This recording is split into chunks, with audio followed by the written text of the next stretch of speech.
15 seconds to air. Stand by all cameras and videotape. Ready with your opening graphics. Stand by, Howard. Here we come, Frank. Ready, Don. Stand by audio, your opening music, and roll tape. Take tape.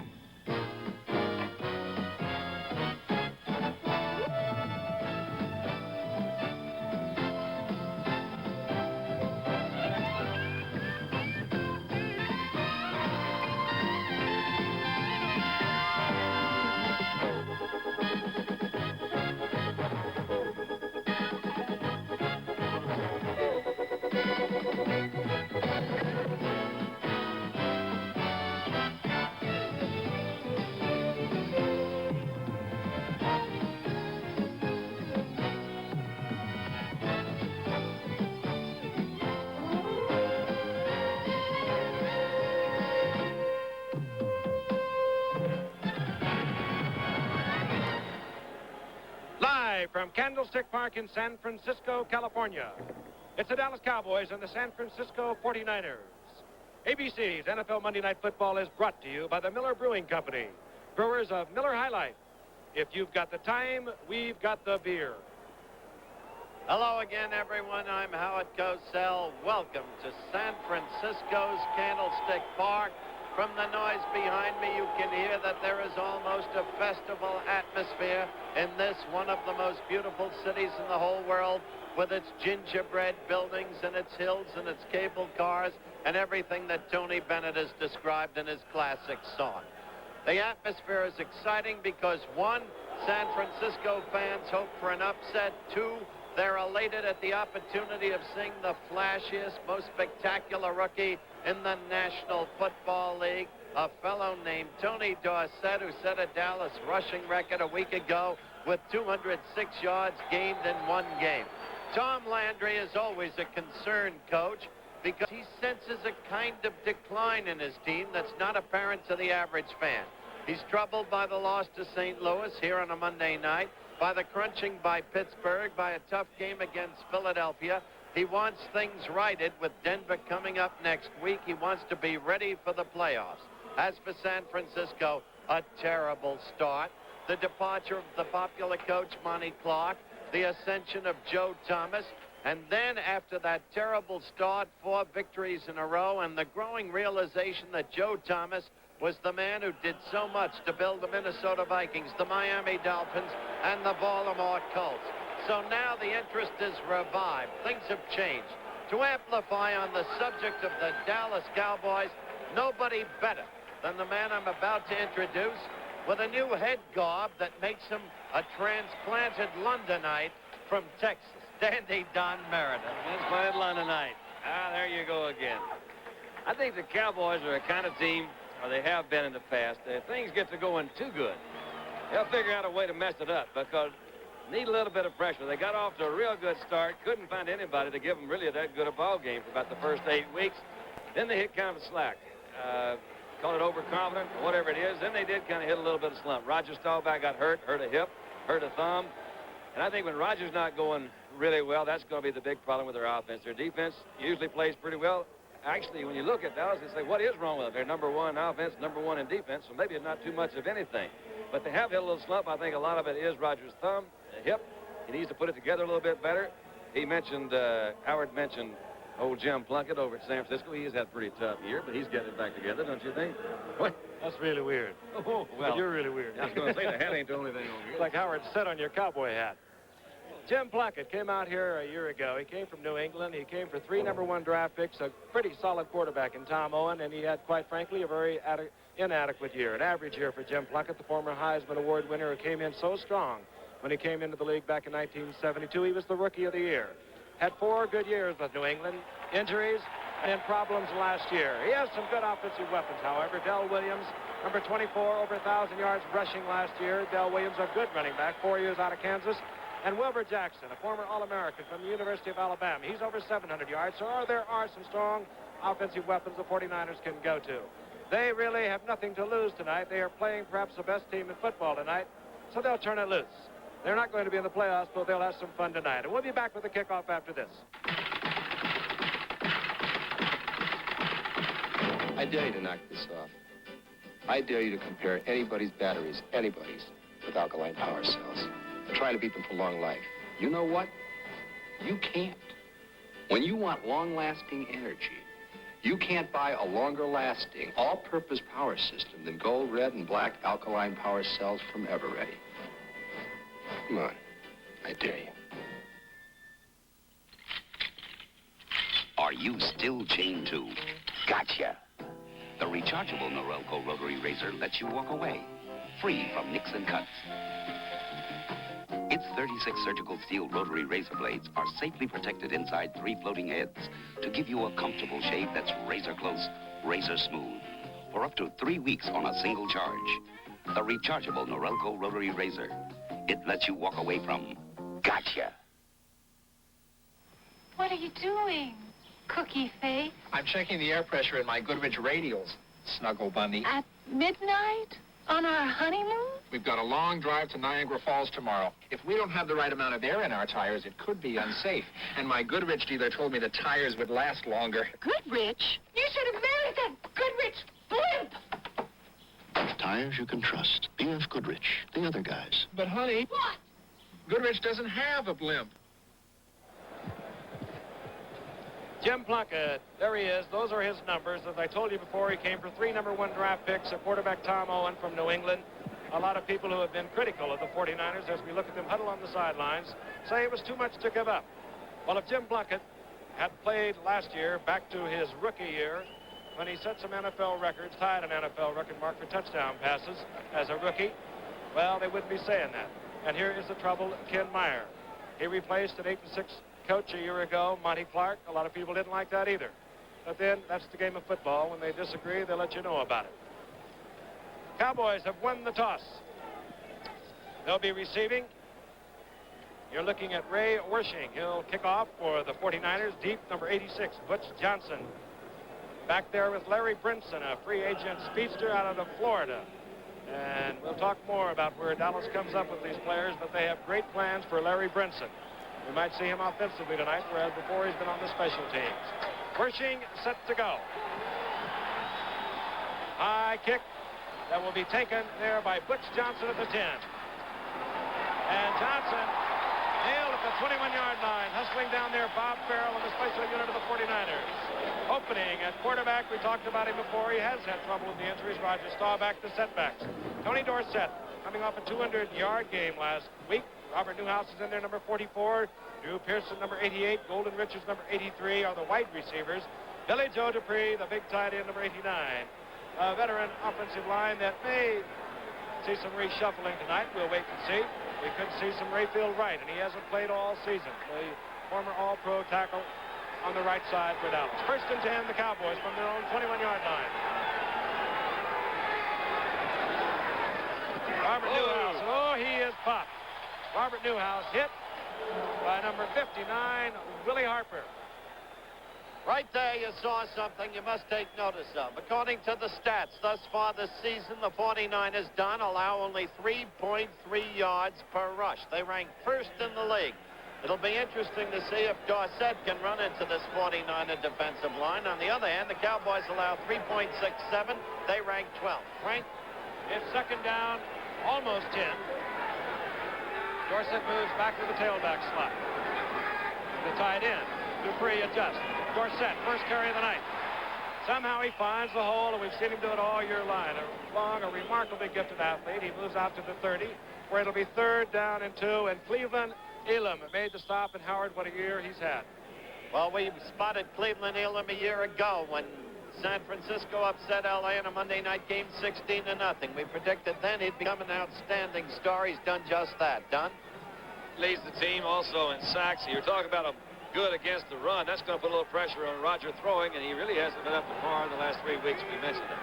3rd down and 2. Dorsett, good block, Newhouse. Short of the first down at the 31. As Ed Bradley made the stop. It was Eddie Lewis had replaced an injured Tony Leonard on the first series, who turned it inside and made the stop possible. 4th down, Dallas dropping deep is Stan Black, a rookie out of Mississippi State. There he is. And Danny White will punt for Dallas. Danny White with just under a 40-yard average. very accurate in kicking the ball out inside the 20, but he'll be kicking away at this point.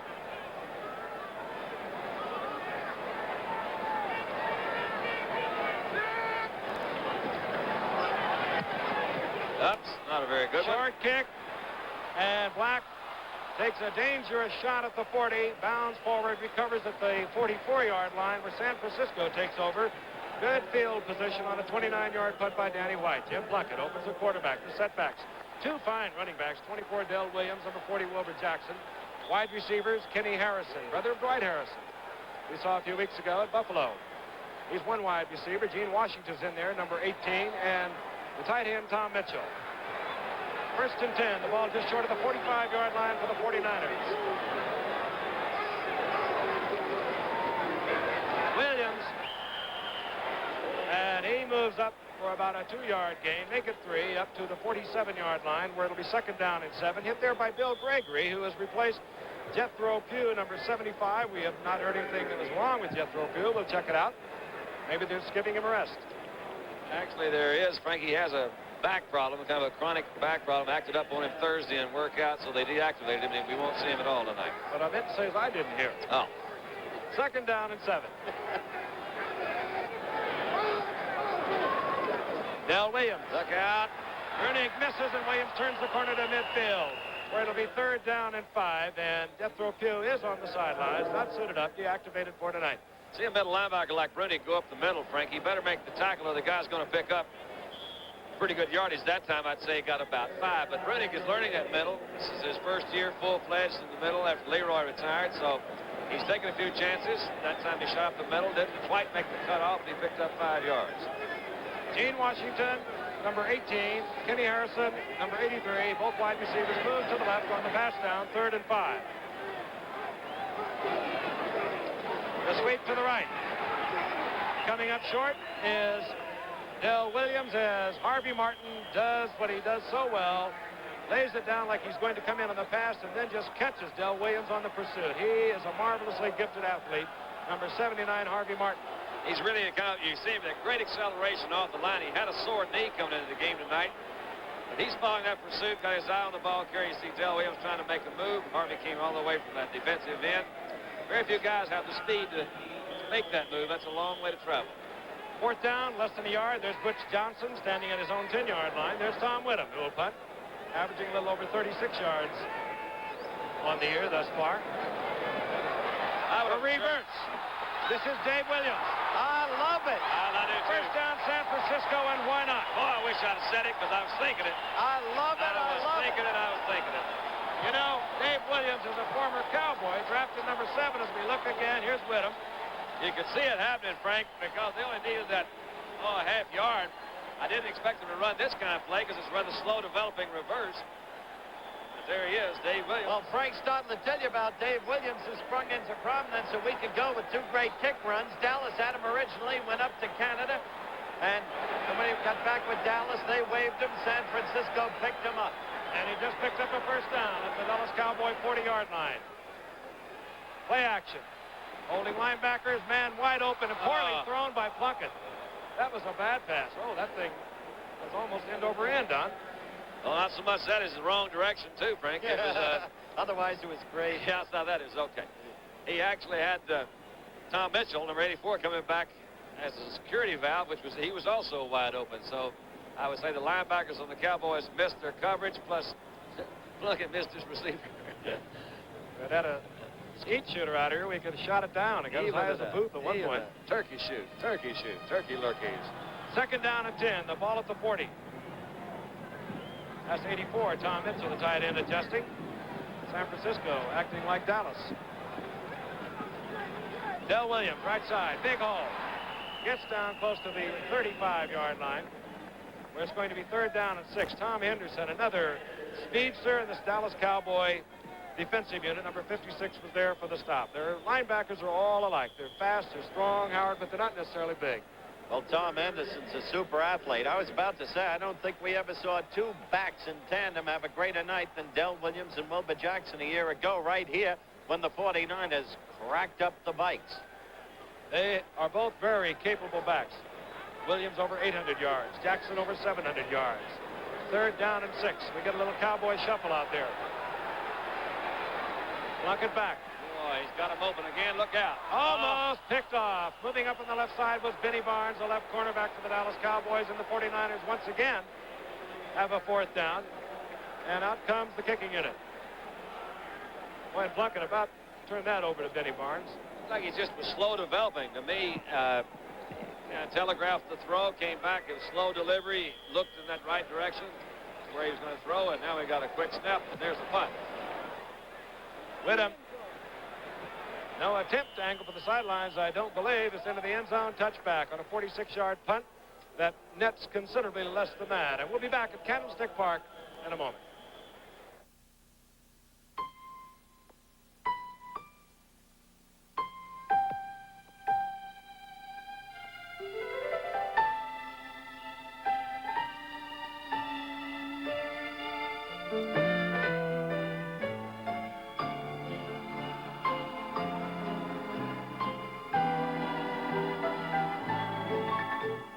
This Christmas card was sent to you by the people at Miller High Life. Merry Christmas. In the era of energy engineering, Lincoln Mercury introduces the Zephyr 4-door wagon. Zephyr wagons, energy engineered for mileage, 19 city, 29 highway. That beats Valari and Aspen's best rating by 2 miles city, 4 miles highway. Energy engineered for space. Cargo space rated 4 cubic feet bigger than Valari or Aspen. Mercury Zephyr. For mileage and space, it's like no wagon we've ever offered. Sugar Ray Leonard battles Hector Diaz in a live welterweight fight Saturday on ABC's Wide World of Sports. Like it. George Allen's relatives are here. Hail to the Redskins, hail victory. You can kid around, but what a great job George Allen's done with that veteran group. They're still alive. On 1st and 10, Staubach from his own 20. Goes out to Drew Pearson. Drew Pearson out of bounds, out around the 27-yard line. A gain of 7. It'll be 2nd down and 3. Bruce Taylor was there covering. This telecast is presented by authority of the San Francisco 49ers Football Club. It's intended for the private use of our audience. Any rebroadcast or other use of this telecast without the express written consent of the San Francisco 49ers Football Club and the National Football League. It's not supposed to do it, right? Is prohibited. There you go. It's 2nd down and 3. Ball at the 27. The 2 tight ends are in. Jay Sowley in there with Billy Joe Dupree. The quick toss, Dorsett. Oh, and he is met hard. Short of the 1st down. And a 49er stays on the ground. It's really more of a power sort of a play that they're running there, Frank. Wait a minute, I think that's Cleveland Elam on the ground. It is Cleveland Elam. Cleveland Elam, who is having his tremendous year. Let's take a watch, and this is what happened. He's fighting along in pursuit. Yep. Just caught a knee, it appeared, in the head. Cleveland Elam leading the 49ers in sacks. Very gifted football player out of Tennessee State. What's happening? Well, we won't be on the air next Monday night. We'll be Saturday night. We're going to be in Detroit. We'll be in there for the Detroit-Minnesota game, a vital game for Minnesota. At Monday night, the Liberty Bowl will be coming your way 1 week from tonight, 9 o'clock Eastern. That's the champion of the Atlantic Coast Conference, North Carolina. They'll be going against Nebraska. And, of course, they have a tremendous, North Carolina, that is, has a tremendous freshman, Amos Lawrence. 1,211 yards rushing. That's the Liberty Bowl 1 week from tonight. And there will be a special halftime tribute to Elvis Presley in his hometown of Memphis. Hey, they made it. Cleveland Elam off under his own power. Bill Cook replaces him, number 76. It's 3rd down, less than a yard, about a foot. Staubach pulling ahead from the quarterback sneak. Very close to the 1st down. He has it. There's Cleveland on the bench, trying to recapture his breath. Being checked by the doctor. Very cautious with this man. He has a very important future here. You bet he does. And I didn't really see anything that, as you say, maybe Maybe it was the neck, but it looks like he just jammed his neck is what they're trying to do there to see if there's... Checking to see if there's a pinch Yeah, there. or those vertebrae, whatever you call them, fall out. They don't fall out, Don. Oh, they tear loose. First and 10. And jumping across is Tommy Hart. I think he made it back. Did he get back? No flags are down. Roger Staubach goes out to Robert Newhouse, incomplete. That was really unusual. He was over in the Cowboy. Here he goes. He's back in the backfield. I think he sees. Looks like Nuria. Yeah. So Billy Joe. Opereshnikov. We'll give him a little ballet, Don. Why not? Why not? It's that time of year. Season to be jolly. What was your phrase? Oh, Shucking and jiving? Shucking and jiving. Ho, ho, ho. Second down and 10. The ball marked right at the 31-yard line. 9:16 remaining in the first quarter from Candlestick Park, San Francisco. Dorsett adjusts to the tailback spot. But Newhouse gets the ball, stacked up, and battles forward out to the 35-yard line for a gain of 4. It'll be third down and 6. Tough team to run on. They come off one of the most disheartening defeats any team that I can remember in the NFL history has suffered, Frank. Ahead of the Vikes a week ago, 24-0, losing 28-27. Talked to Joe Thomas. He said, I still don't know how we lost. I watched it, and I couldn't tell you what happened. He better take a close look, because you can figure it out. The other guys outscored him by 1. Third down, 6. Out to the left goes Drew Pearson. To the right is Golden Richards. You can see the top of his bonnet. Out of the shotgun. Here comes the sack pack. Rogers in trouble. Down he goes. Yeah. Cedric Hardman coming all the way around the horn. Drops Roger for about a 4-yard loss back at the 30-yard line. Don't think Rogers saw him till it was too late. He was moving around back there trying to find somebody open to the outside. This is their shotgun. You see that teams try to do different things, but really what they're trying to do is just get some pressure because he's committed primarily to the pass. You see coming around from that backside, Cedric Hardman. His 11th and 1/2 sack of the season. Danny White will kick. 2 safety men back. Stan Black, 26. Dave Williams, number 30. He's the one that provided some fireworks Howard mentioned a moment ago last week.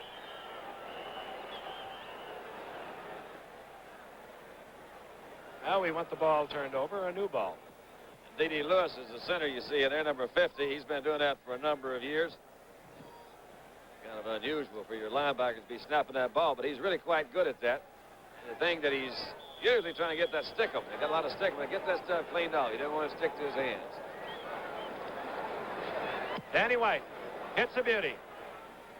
It'll be no, it's taken by Stan Black. There's old Benny Barnes right down there. And Benny Barnes, who is such a delight to watch on specialty teams, hustles down, nails Black down around the 21-yard line. We'll be returning right after this message. Most camera companies tell you moments like these make terrific pictures. Not quite. To get a great picture, you need a great lens, like the one on the Canon G3. For the cost of an amateur camera, the Canon G3 has a professional lens design with many elements to prevent distortion, reduce reflection, perfect color. And it's so automatic it's a snap to use. The Canon G3, because a great picture starts with a great lens. You may be looking at an answer to tomorrow's food shortages.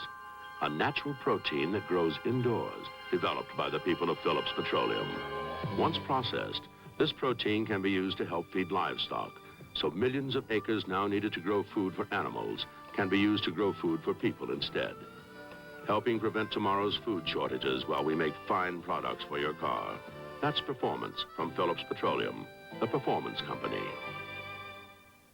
Helen enters the job market and Stanley becomes a housewife on Three's Company.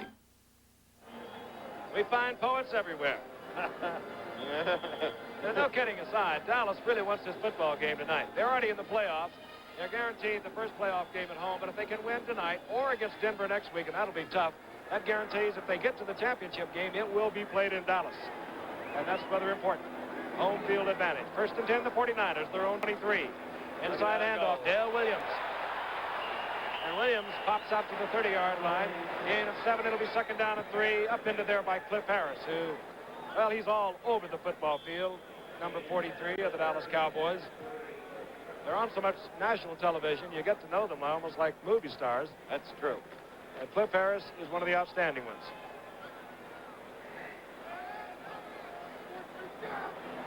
Second down, 3.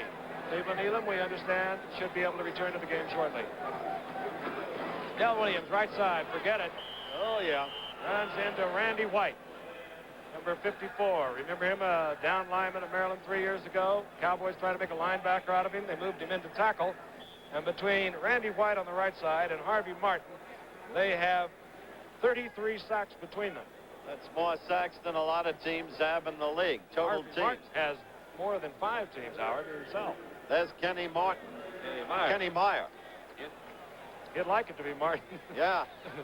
Anything but Kenny Meyer at this point. They still remember him in L.A. 3rd and 2.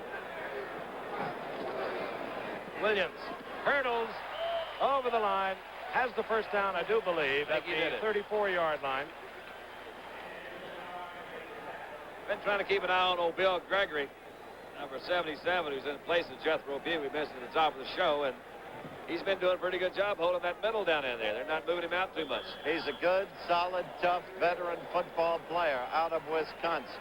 They got Larry Cole there, too, and a youngster named David Stahl, so they've got some depth in that defense. 1st and 10, the 49ers at their own 34-yard line. Pluckett, man open. It's Harrison. It's 5 yards. Aaron Kyle taking him out of bounds, and again, Pluckett was just a little late on that, or Harrison could have might You're right. turned it into a little something. Don, that's the point I was about to make. You played the quarterback position. You know it better than anybody in this booth. But you can see, as a human being, that Plunkett is tentative out there, almost fearful. Well, he's not off to a good start. And I think that psychologically has had something to do with it. He's not just going back firing with a great deal of confidence. Maybe that's his first or second reception. Williams on 2nd down and 4, and upended after a gain of about a half a yard. Tom Henderson, number 56, with that speed that we have already talked of. And he took with him another 49er down now. Yep, and I think that's Wilbur Jackson, who was trying to block on Henderson over there. You saw Charlie Waters come up. So they rely on that secondary a great deal. The Cowboy defense is really structured for everybody to play those positions, the defensive guys to do theirs. But boy, the linebackers and those safeties, they have to come up and fill the hole. That is Wilbur Jackson that's injured. We'll take a little pause right now and be right back. Instead of small, skinny donuts like this, would you rather have them big and thick and hot? Then get the new Hamilton Beach donut maker. Just put a little oil and batter in there, and in minutes you'll have 2 fresh, piping hot man-sized donuts. Now you can make donuts as fast as you can eat them. So if you're nuts about donuts like me, the new Hamilton Beach donut maker is for you and you. And me. Only from the Hamilton Beach Scoville World of Appliances. Should you own a Mercury Marquis? Listen to some former Buick and Olds owners on the phone. More of them switched to Marquis last year than the year before. It really looks like a luxury car. The right engineered 78 Marquis has more hip room than Buick or Olds. I can seat 6 people comfortably. And more luggage room. Has tremendous trunk space. Call this number toll-free. Let some of these former Buick and Olds owners give you reasons why you should consider the 1978 Marquis.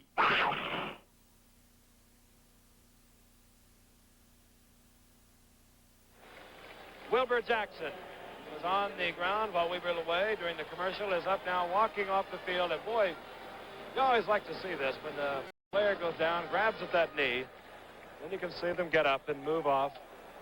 And hopefully it's nothing serious. Wilbur Jackson, the former Alabama All-American. Tremendous player. Can't afford to lose him. 3rd down and 3. Bobby Farrell, a second-year man out of UCLA, is in there now wearing number 38, replacing Jackson.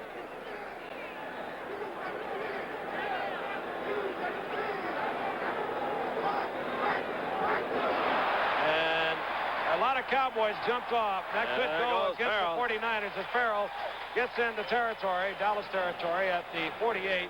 Flags are all over the field, and 3 Cowboys came off the line of scrimmage at once, so something must have happened.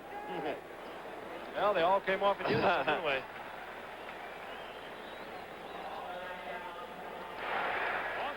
And everybody's moving. You saw that Randy White moved, and I'm talking about Bill Gregory, but that's Gregory. The outside too tall Jones, I'm guessing, should have come back in the middle side, in the middle of there and filled that hole that Gregory left. But I think being offside threw their timing off, really. They hit it just right. Big hole. Bob Farrell, that was his 37th attempt of the year. He hasn't played that much with Jackson and Del Williams in there. First and 10, the ball at the 48-yard line of Dallas. Lockett. Got a man open, Washington. And Washington holds on as Aaron Kyle went for the interception. Washington kept his concentration. Out of bounds, first and 10 at Dallas's 14-yard line. All right, let's see. You see Harvey Martin puts a pretty good rush to the inside, but stays in there. Plunkett moves to the outside. They've got two men on Martin. He's got, boy, it just went right between, looked like me that Aaron had it. He just missed it right there again. Aaron Kyle's back. Looks like he put a move on Aaron Kyle that was a beauty. He turned him all the way to the inside. You really don't have to be told about Gene Washington. Been around so long, once a quarterback for Stanford, knows how to read defense instantly. Great veteran. First and 10 for the 49ers. There is no score. A little over 5 minutes remaining in the first quarter, and who's got the pill? It's Plunkett. Foul up in the backfield. That's back to the line of scrimmage and collects a couple of yards, as a matter of fact. Busted play. Busted play. He did the right thing, tried to follow Farrell in the hole that he planned to hit. There's the Jackson on the bench. You see they're trying to wrap that knee. Maybe it was just a bruise, Frank. I think that's what you were saying. I hope so. Something torn in there. You always hope so. You bet. The ball at the 11-yard line. Got a report they expect him to return, Don. Just a screen. Good. Second down and 8. Kenny Harrison out to the right. Washington, bottom of your screen. Hand off Del Williams. And Randy White, with that quickness that he has, is all over Del Williams at the line of scrimmage. Maybe a gain of a yard. It'll be third down and call it 7. He was really in there. And we've mentioned Tom Henderson a couple of times tonight. It's taken him a little while to learn, a couple of years. But I'll tell you this, there's no better athlete in the National Football League, in my opinion, Frank. He is a very fine athlete. Watch number 79 on this play. He's anticipating pass. He'll put the wheels on it. That's Harvey Martin defensively. Third down, 7. They double up on him, and a man's open. It's Mitchell, the tight end. Oh, he just fell down. Should have scored. Slipped, or he would have been in. It's a first and goal. There was no joy in John Landry's face. No. Oh, what a shot. A great shot. All right, we got double team hit here on Harvey Martin, and nobody was out there covering Tom Mitchell. I think that's probably Henderson's man at linebacker, but he just slipped down and didn't get in there. First down and goal to go. Hubcap came right off. First and goal at the 1. Ken Meyer looking on. His team with a 5-7 record on the year. Farrell in motion. Play action. Plunkett will try and run it in. Jimmy. Forget it. He runs into Harvey Martin, Larry Cole, and D.D. Lewis. He had a commitment by that outside linebacker in there, D.D. Lewis and Brunig, and he had Tom Mitchell open in that corner. It's difficult to throw, as we've said many times, when you run to that left, but all you had to do was just a little basketball, two-handed shot, not over him. All right, Jim Obradovich comes in, the other tight end for the 49ers. Gene Washington is out. John Ayers is in. He's number 68. He will have reported to the official, because that is not an eligible number. That's Obradovich in motion. Farrell gets the call. Farrell gets the 49er touchdown. And the 49ers on the scoreboard, 2:47 remaining in the first quarter. They lead the Cowboys. And they did it, too. You think they're not fired up? There's Tom. Yeah, Tom will get that figured out. Farrell's one of those youngsters who came from the WFL, signed as a free agent last year when the WFL disbanded. Here he is. You didn't hear much about him from UCLA, Don, because he played behind two pretty good athletes, James McAllister and Kermit Johnson. That might be the reason right there. Ray Wershing for the conversion. And the 49ers are suddenly in front of the Dallas Cowboys. with 2:47 remaining in the first quarter. You mentioned Kermit Johnson. The 49ers let him go and kept Davy Williams. Why? Because Davy Williams had more aggressiveness, more fight. Look at the blocking now done on the left side of the line on this play. All right, you've got good block by. That's John Ayers, number 68. But look at Dale Williams coming in here, right? Number 24, blocking on D.D. Lewis. Turned him on the inside. Don't have to really knock him out, just tie him up. You see Aaron Kyle down at the bottom of it. Good block on that left side. They really just knocked a big hole there. Dallas was offside on the conversion. So the 49ers will kick from their own 40-yard line. Again, excuse me, Art. I was just going to say, Frank, something looks a little bit out of sync when you see Dallas line up their defense. There's something not quite right in there. Go 49ers, they say. Where's that thing coming from? Wait, that's not up here. Hold on. Cable car. You were on that this morning. I sure was. Coming from California Avenue. Yeah, that was the one I was on. Couldn't get up the hill. That's really fun. You know, it's foggy this morning, laying out there really nice. That fog was laying over the bay. I got up, sang a few songs, a couple of walks. Emptied the hotel. Yeah. Ray Wershing puts Johnson deep with Larry Brinson. Wershing hits it high, puts Johnson at his 14-yard line. And this time Johnson carries a 49er over the 25-yard line to the 26. Jim Plunkett calling up to the scouts in the press box. Heisman Award winner right down the road at Stanford in 1971. Rookie of the Year in 1972. Good year, 73, 74. 2 shoulder operations in 75. And then the 49ers last year, an average year. And many say they are still suspect. But it's hard to tell unless you have a good team that surrounds you. First and 10. Cleveland Elam stays out of the game, and somebody went the wrong way. I believe it's Tony Dorsett. Roger had to turn to the right. Yep. Just about back to the line of scrimmage. Dorsett going the wrong way. You can get massacred that way. Yeah, but that's a pretty good guess when you see 10 guys go one guy one way and the one guy goes the other. Boy, was he open, though. Yeah, it's like, look at my Johnny. Everybody else is out of step. There's our young friend Farrell who scored the touchdown. Let the joy be unconfined. Rogers squeezed out about a half a yard. Second down, 9. Ball at the 28-yard line.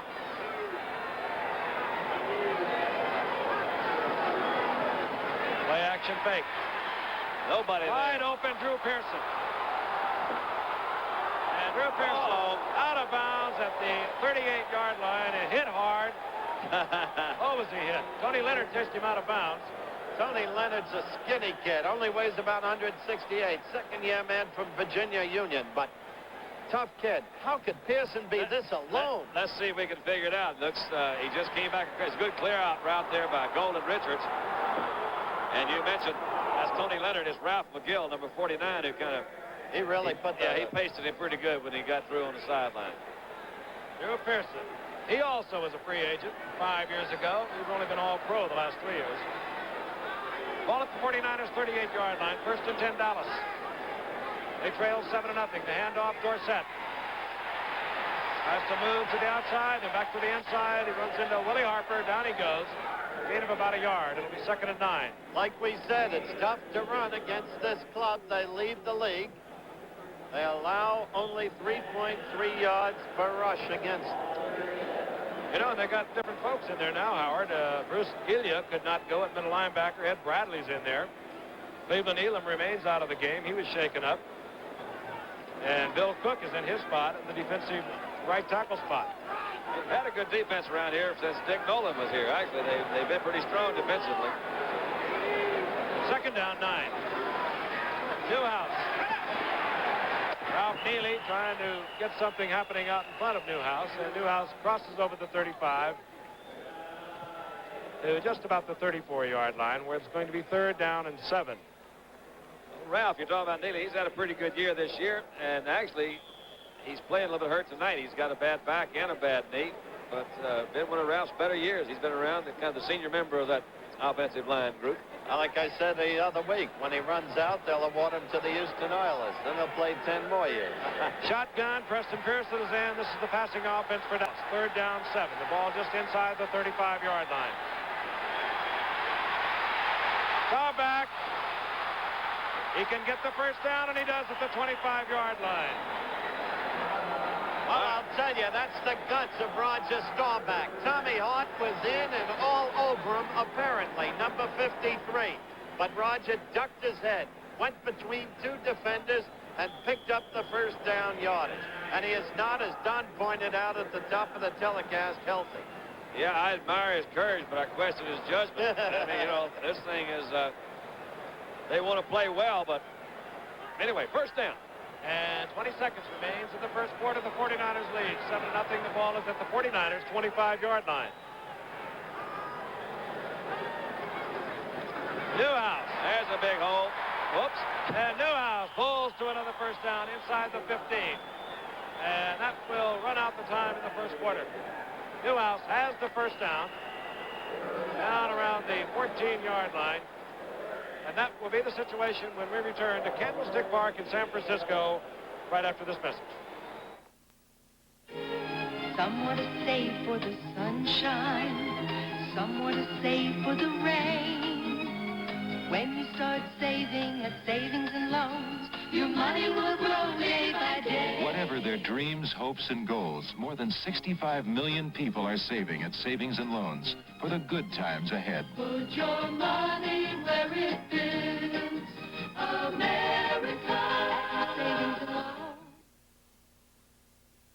Cicely Tyson for Color Track by RCA. My rose is red, my skin is dark brown, and my dress is bright orange. If these colors don't look right to you, you should know about Color Track from RCA. Getting the color right is what Color Track is all about. It actually adjusts the colors and locks them on track. Before you see the Color Track system grabs it, aligns it, defines it, sharpens it, tones it, and locks the color on track. RCA is making television better and better. What are more people doing to help their cars last? Protecting them better than ever with Quaker State Motor Oil. Regular use of Quaker State helps avoid expensive engine repairs, helps cars last. Refined from Pennsylvania-grade crude oil, Quaker State helps cars last. Maybe that's why Quaker State's the best-selling motor oil in America. Quaker State helps cars last. Cleveland Elam has put a horse collar on. That is to keep his neck from bobbing around too much. He's ready to go back in. It looks, he has, as you see, he is the club leader in sacks. 18.5, of course, means that he has participated along with one of his teammates on a sack. That's how they come up with that half, in case you're curious. I was curious. Only Harvey Martin leads Elam in sacks. Robert Newhouse got the first down at the 14-yard line for Dallas. They trail the 49ers 7-0 as we begin the second quarter. Dorsett to the 10. Ed Bradley, the middle linebacker, who started for Bruce Ilya last week. Ilya hurt his knee against New Orleans. And Ed Bradley, for you fans up in Seattle, of course, was your middle linebacker a year ago. Boy, and what a fine job Jack Patero's done up there with that team. He really has. They've won 4 games. That's as much as any expansion team has ever won in its second year of existence. And they're going to win a bunch next year. 2nd and 7. Dorsett. All right. Oh, and he turns on a burst of speed close to the first down. It'll depend on the mark. Hit there again by Ralph McGill. And McGill is shaken up. Dorsett, of course, is the guy that, he does look like he's hurt. He's really grabbing that knee. He's in pain. Yeah. When you hit the way McGill does, somehow it seems almost inevitable. We were talking about that before the game. You see, Tony is following a good block in there by Newhouse, who, number 44, blocks to the outside. But he does hit. That's McGill. His leg just got caught under Dorsett. Sure as heck did. You know, Tony, in that trade, you talk about Seattle. That's the 4 guys that really Seattle got. I'm going to tell you in a little while about it, but the number 1 guy was Steve August, and he's been hurt all year. I got to finish this in a little bit, because we got to go to tell you something. Okay. Be right back. About 3 months ago, I lost my self-winding Timex watch. I figured it was gone forever. The other day, a customer came in with a flat, and I found my Timex in a very interesting place. inside a 716 mud and snow tire, which I'd mounted about 3 months before. Hey, how many miles this tire got on it? About 3,000. 3,000 miles and it was still running? I think that's really great. Timex, it takes a licking and keeps on ticking. Ring in the holidays. Ring out the year. Sparkling with Andre. Love and good cheer. Take Andre home for the holidays. Andre for the holidays. What's a celebration without Andre champagne to lend sparkle and elegance? And Andre cold duck to keep things bubbling along. Greet the season and your friends with the best. Andre. For the holidays and all year long. A.J. Ford and Cale Yarborough lead the field in the National 500 Stock Car Race Saturday on ABC's Wide World of Sports. Well, very quickly, you see Ralph McGill go off, and it doesn't look too good. He looked like he hurt his knee. The story I was saying is, what did Seattle get for Tony Dorsett? They got really 4 players. Steve August was their #1 pick. He's been hurt. They have great expectations for him as an offensive tackle. Tom Lynch, an offensive guard. But Terry Beeson is the guy that a lot of folks think will become the NFC Rookie of the Year at middle linebacker. Leads the teams in tackles. And Duke Ferguson, the fine receivers, averaging 20 yards per catch, and that's it. And we have a 3rd down and 1. Dorsett, right side, gets the first down. Down to about the 2-yard line goes Tony Dorsett. Tom Landry, of course, sends all the plays in to Roger Staubach. Roger has the option to change them off if he sees fit. Kentmeyer, they flash their defensive signals. I'd like to be in Tom's position. I'd send in every play, give the ball to Dorsett. Give the ball to Tony. Tell you why he says he does it. He says he concentrates on the game. It's the only way he can concentrate on it and be right on top of it. Makes a lot of sense, even if you don't like the philosophy.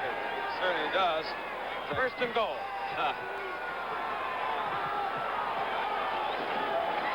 Inside handoff. Dorsett. They were waiting for him that time, weren't Ed they? Bradley, the middle linebacker, stepped right through the hole, nailed him.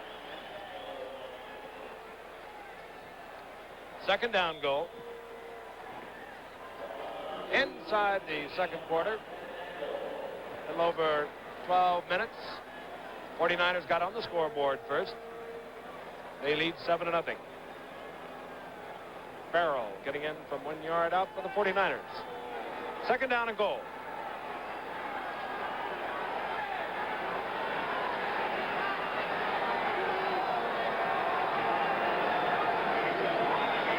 Dorsett. He has to crack that plane. They say he does not. He's piled up by the entire right side of the 49er defensive unit, so it's going to be 3rd down and probably about a foot. Well, they tried a quick trap. Time before this was just a straight handoff. You see everything's just straight ahead. Let's see if everybody's going to pitch in there and help. Tony's trying to go up over the top. You're going to have, as Dupre, he's trying to push him on in there. Not quite close enough. Billy Joe doing the job. 3rd and goal. Staubach. Touchdown, Dallas.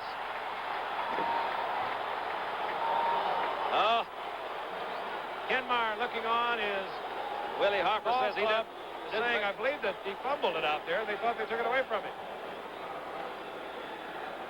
Well, I'll tell you, you can question Staubach's judgment, Don, but in my view, the key to that drive was Staubach's run when they had him trapped, when I thought Hart was going to sack him. Absolutely. Keeping the drive going, Howard. The only thing I said was really that, you know, he has been hurt. He's got a bad hip. He's got a thumb. You can see what happens to the club when he's not really a top pitch. So, I'm glad he got the first down. But sure can't get hurt that way. A Fran Herrera for the conversion. We have a tie ball game at 7. 11:53 remaining in the first quarter. There's Roger Staubach.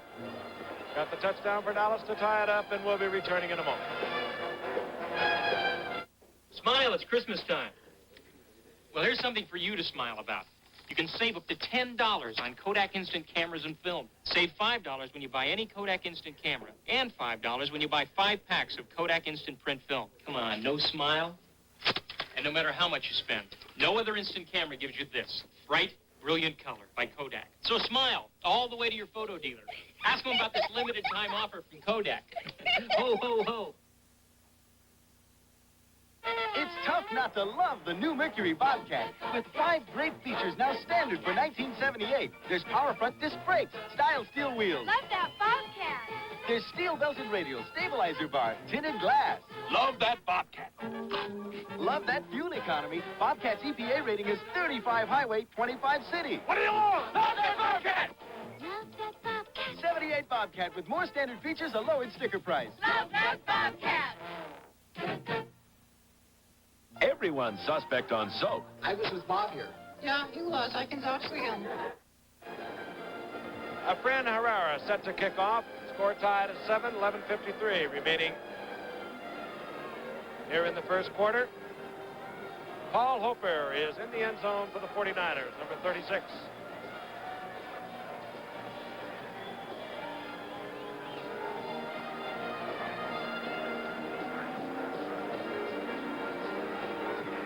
Herrera, a line drive.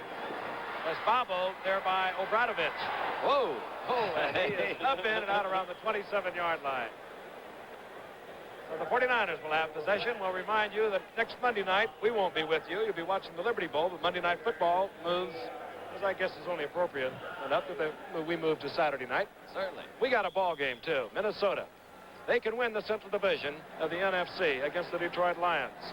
There's all kinds of ramifications involved in this one, but it's a big one for the Vikings.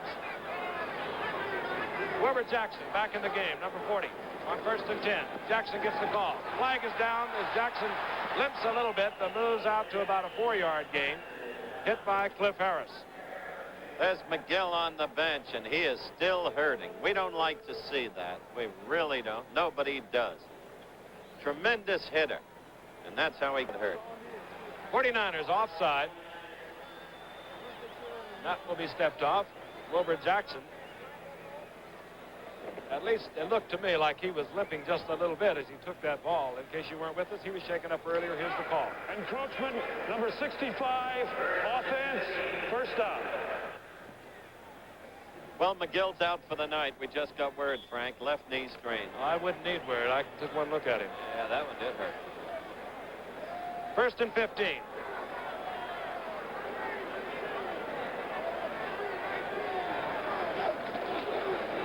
Dell Williams, left side, moves out over the 25 to about the 26. Gain of 3. Look at that. 2nd down, 13. Frank, no graphic could display a more even contest so far. Let's guess what the score is. 7-7. I would say it was knotted. Knotted. Even Steven.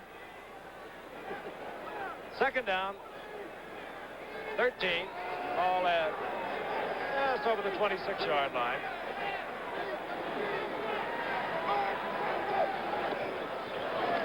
Williams. Oh, yeah. Williams goes down. Cliff Harris moving up from the free safety spot. Plays that free safety like a linebacker. And yet he is good on the pass coverage. You saw him at his best right there. There's no better free safety in the league. That's why he's all pro. Charlie Waters does a good job, too, covering that strong safety. Those guys really do. They fill that right off of end where that linebacker can go inside or go out of the outside. They come up and plug that inside. And here's where the Cowboys really show. They came in tonight with 48 sacks. They'll turn it loose on a 3rd down and 13.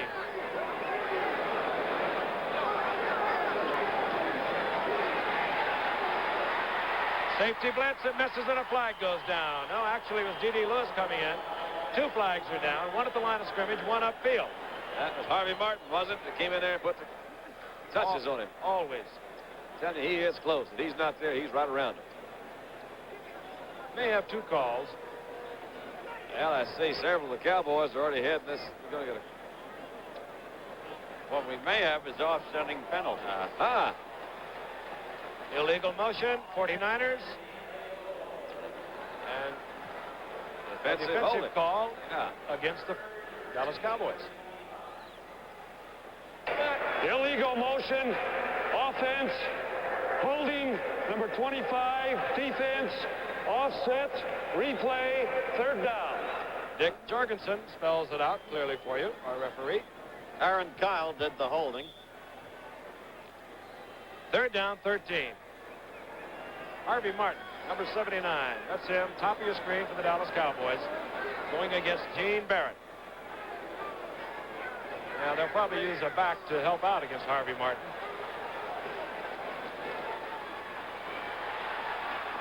Hanging it up, it'll be, well, it almost was picked off by Benny Barnes, intended in a hurried fashion for Washington, and another flag is down, and so is Plunkett with Gregory all over him. Ball was thrown up for grabs. How about let's see what we can see, Frank. There's Bill Gregory, little 3D coverage. Yeah, I think that's it. That was Randy White that dropped Plunkett, number 54. There's Woody Peoples that was blocking on Gregory there. Not very well. Well, he was in the area. Here's the call. Illegal use of hands, number 77, offense, decline, 4th down. Barrett blocking against Harvey Martin. Decline, 49ers will punt. It'll be Whittam. Butch Johnson is back at his own 34-yard line. There's Butch, number 86.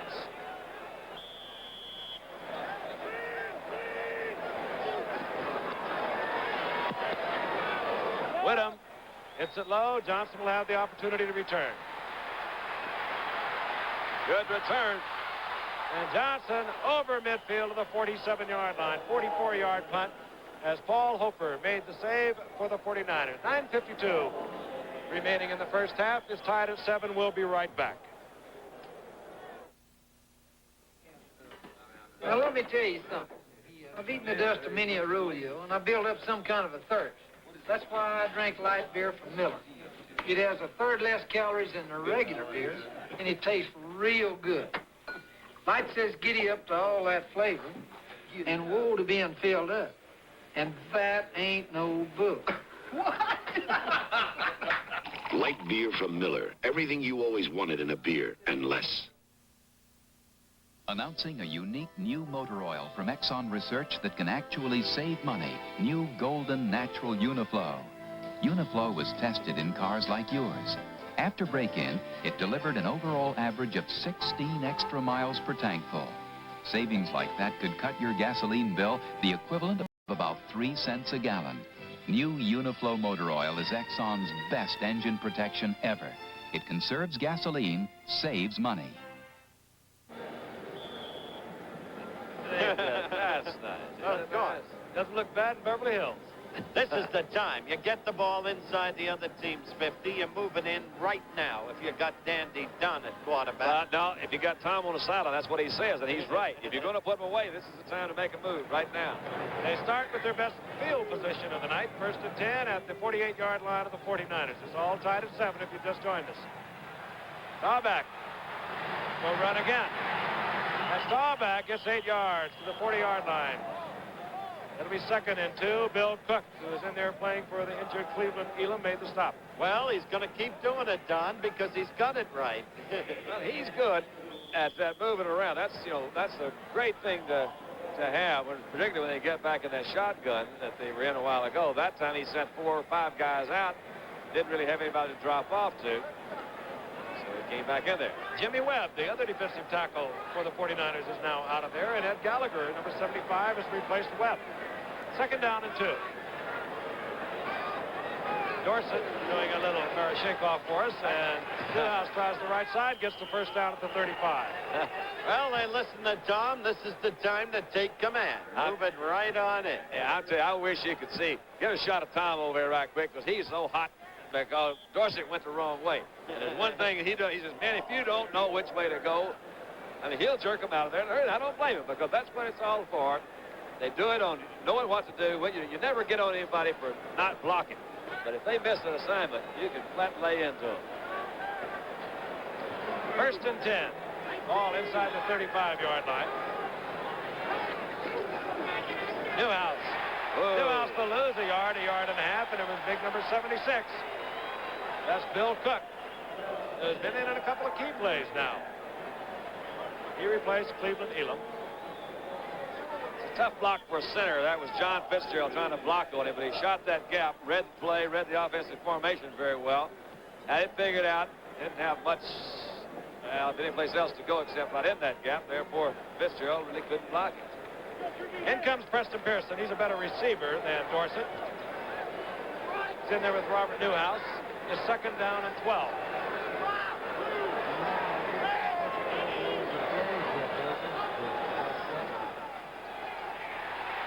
Staubach lays the screen into Pearson beautifully. Beautiful. Look at that Pearson move. Oh, yeah. Oh, yeah. He got it. Touchdown, Pearson. Touchdown, 36 yards. And a nifty screenplay by Staubach, and the rest of it was all Preston Pearson. You can look for 100 years. You won't see a screenplay set up any better than that. He really did. He gets hit really pretty. He gets a pretty good shot. Look at Roger Tees in there. Bring him on in. He sure did, but that was Cedric Hartman, number 86, that came in there. But they had it set up well. That Pearson makes a pretty good move right there. Look at him. Tony Leonard left him there, grasping for air. Beautiful play. Right time to insert Pearson. Got to give Landry credit. Yeah, absolutely, and Preston Pearson, give him some, too. He's the guy who took it in there. He started the first 9 games. Dorsett has started the last 3. Pearson, what an asset, particularly when you have to throw the ball. Here's a Fred Herrera. And the Cowboys doing what they were expecting to do, take the lead over the 49ers, 14-7. 7:33 remaining in the first half. We'll be coming right back to San Francisco after this.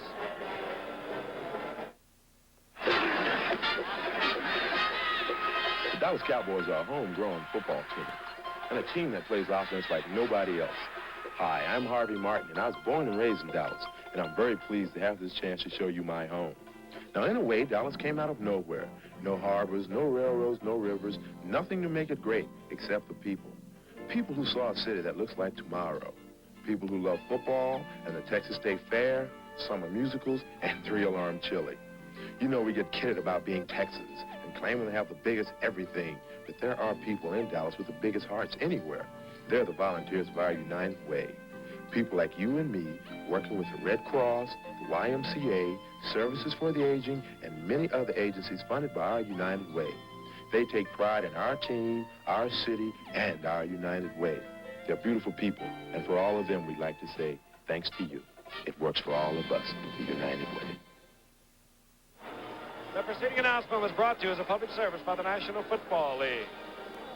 Now, how about that? Now, how about that right there? Misspelled the name. A Fred Herrera. Holly's got here late with the signs. Paul Hofer is deep. You know how many million people will believe that? Efren. Taken there by Dave Williams. And Williams, who returned one last week, 80 yards for a touchdown, gets out to the 32-yard line. Right now, let's pause 5 seconds and allow our stations along the line to identify themselves.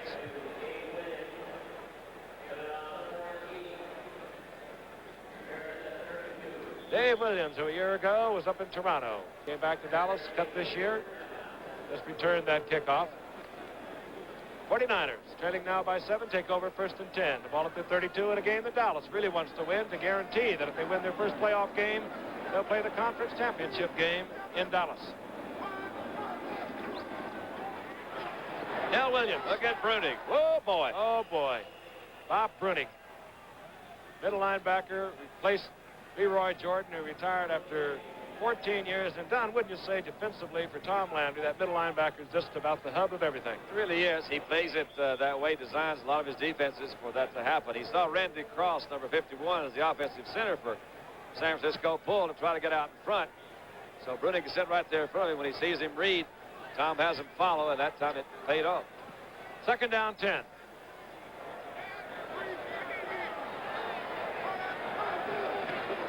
Wilbur Jackson, inside handoff, runs into D.D. Lewis and Randy White. D.D. Lewis 50, Randy White 54. Well, there's not too much more to say about D.D. Lewis, not after all these years. All you fans have seen him week in and week out. This is a guileful football player who somehow always has position and somehow always makes a key play. As he did in the playoffs, look at those stats. As he did in the playoffs against the Rams a couple of years back when he picked off a James Harris pass and moved in for the touchdown that led to a Dallas rout of the Rams. He's out of there as the Cowboys go into their prevent defense on 3rd down and 12. Plunkett. Too tall Jones for there, forcing the pass. The flag is down, and Williams is down, short of the first down at the 36. Aaron Kyle made the stop, but again a flag down. Appears to be, again, there you go, against San Francisco. Motion penalty? I believe it was Harrison. He was coming along in motion. You saw him. He angled upfield, and they picked it up. Okay. Fourth Illegal down. motion. Offense. Decline. Fourth down. And that'll bring out Tom Whittam. Deep is Butch Johnson back at his own 22-yard line. There's Butch. A little under 9 yards on average for return. Whittam kicking them low. Those are the kind that are dangerous. And Johnson brings it out to the Cowboys' 41-yard line on a 37-yard punt. And if you're going to kick it, 37 yards, you better put it up a little bit. Right now, we'd like to welcome a new affiliate to the ABC television network, WAAY in Huntsville, Alabama. Welcome aboard, guys. Way. Welcome aboard, guys. That's good old boy country. Whittam has been kicking poorly. You put it right on the table, Frank. And that's how Dallas's last touchdown was set up. A poor kick, which Butch Johnson was able to return well to the San Francisco 47, and bang, in accordance with Landry's commands, they moved it right on it. Cowboys with 5:47 remaining in the first half. Move from their own 40-yard line. Dorsett. Oh, that could be trouble. Oh, he's remarkable. Dorsett, as the flag goes down, Dorsett goes out of bounds at the 49-yard line. You try to move those offensive formations around and put it to the very last minute to make that defense have to think, make those last adjustments right at the final second before that ball is snapped. You saw that time Jay Salty, number 87, came over by the last minute, picked it up, snapped the ball, gave the ball to Dorsett, and slid it out. What was that, a roughing him out of bounds? What happened? Personal foul, I believe, against Willie Harper, and that'll move the ball further into 49er territory and another Dallas Cowboy first down. That's a major.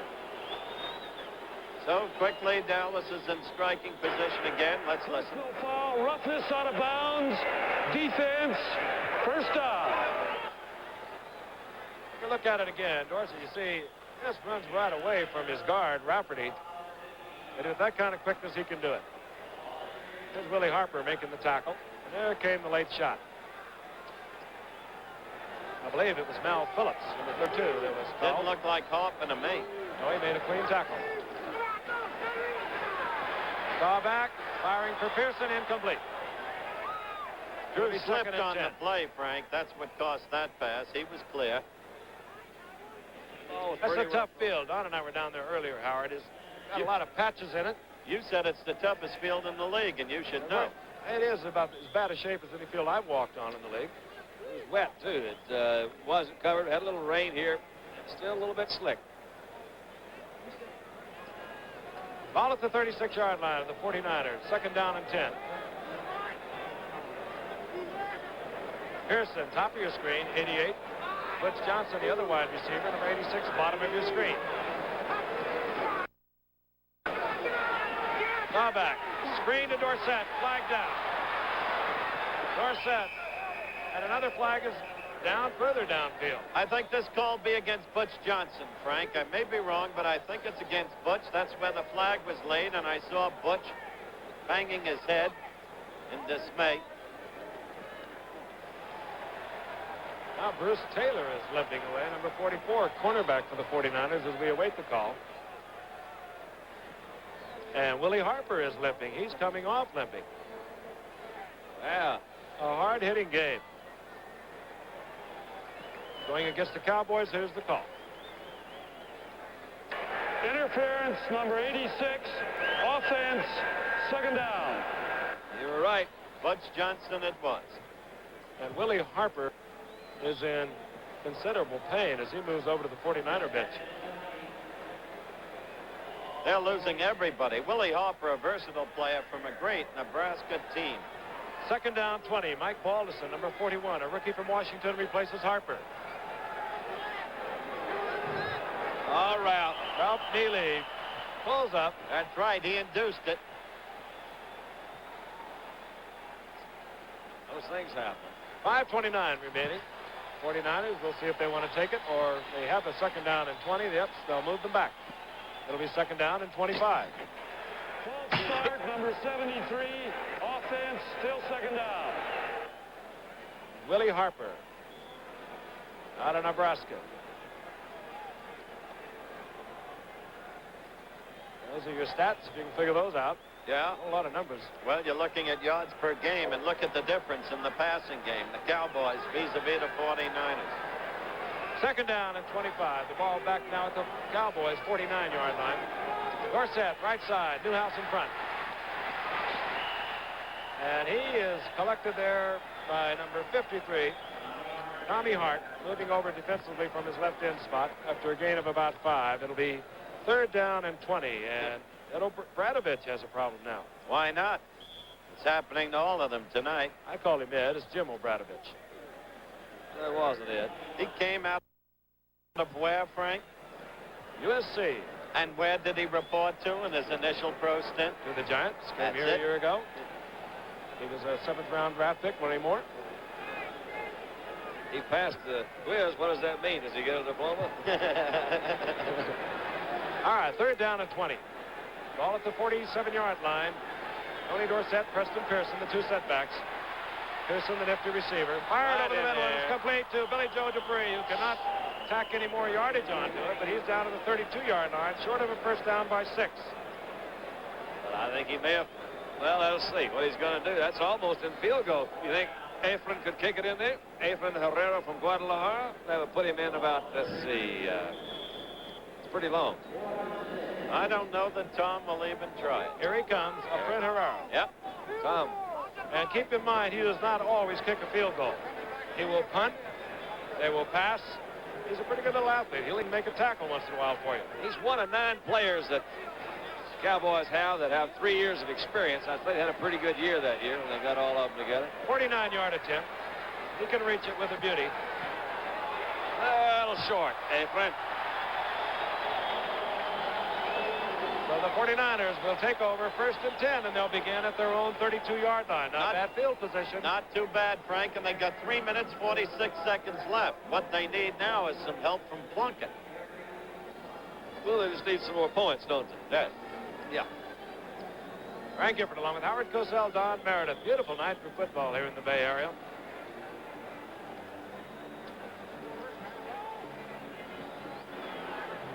How about Tampa Bay yesterday? We talked about Seattle. Tampa Bay finally got their win.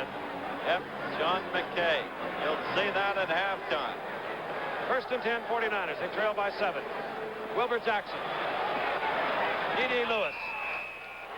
A loss of 1. I think you're right, Frank. That knee, he didn't have much of a move that time. Yeah, but D.D. had a position. Yeah, he did have good position. You're right. Wilbur didn't have that kind of a little zip and zap in there that he usually does. I'll bet you that my old buddy John Meekum is not feeling too good down there in New Orleans. You know, because it had to happen to somebody, who they're going to beat. And they got the Saints down there, so I bet he's not in too good shape. Manning said it would be a disgrace to lose to Tampa Bay. Second down, 11.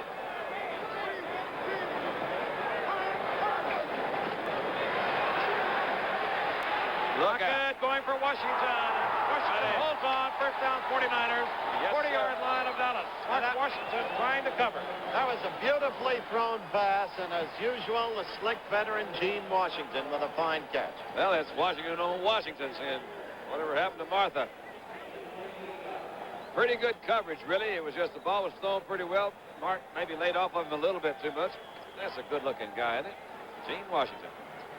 He is a good-looking guy. He's a very, very talented man, too. He's done a lot of different things. He's been an actor. Yeah. All the receiving records.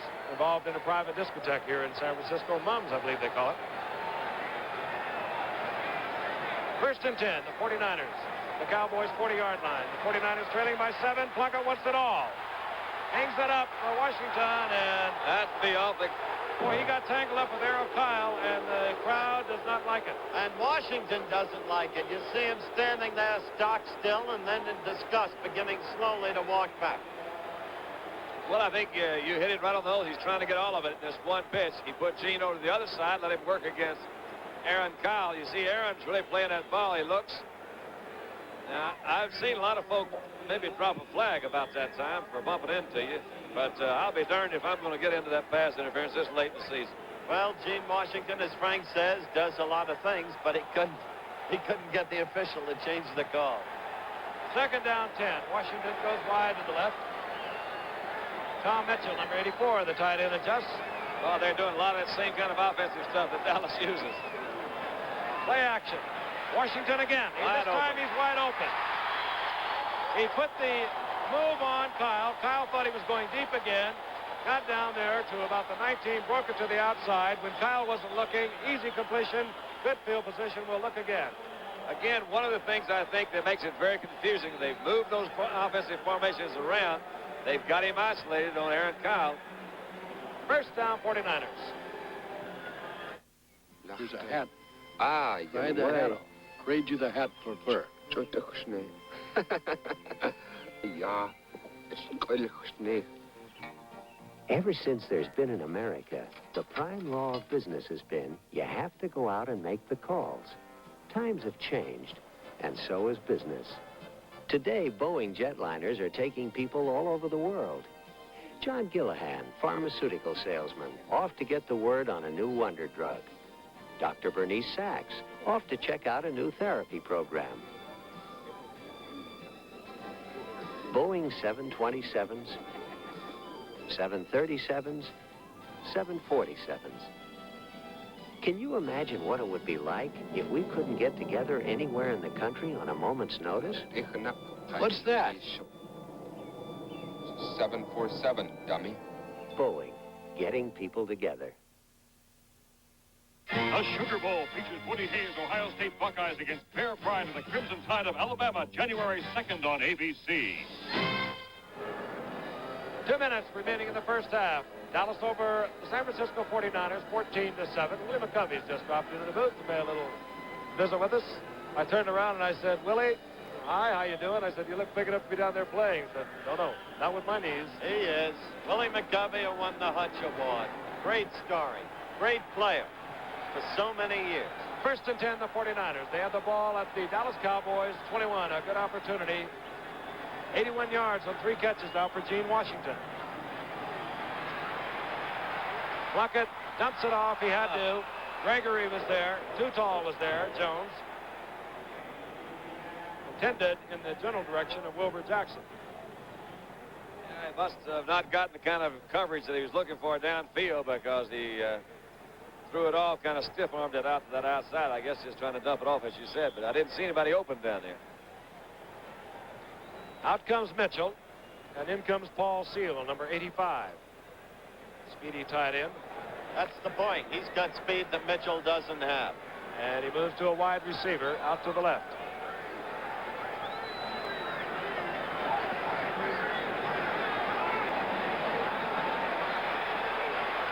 Plunkett, open field. Plunkett goes down short of the first down around the 13-yard line, where it'll be third down and about 3. It was Benny Barnes who leveled Plunkett. But he almost got that first down. Timeout for San Francisco. 1:43 remaining in the first half.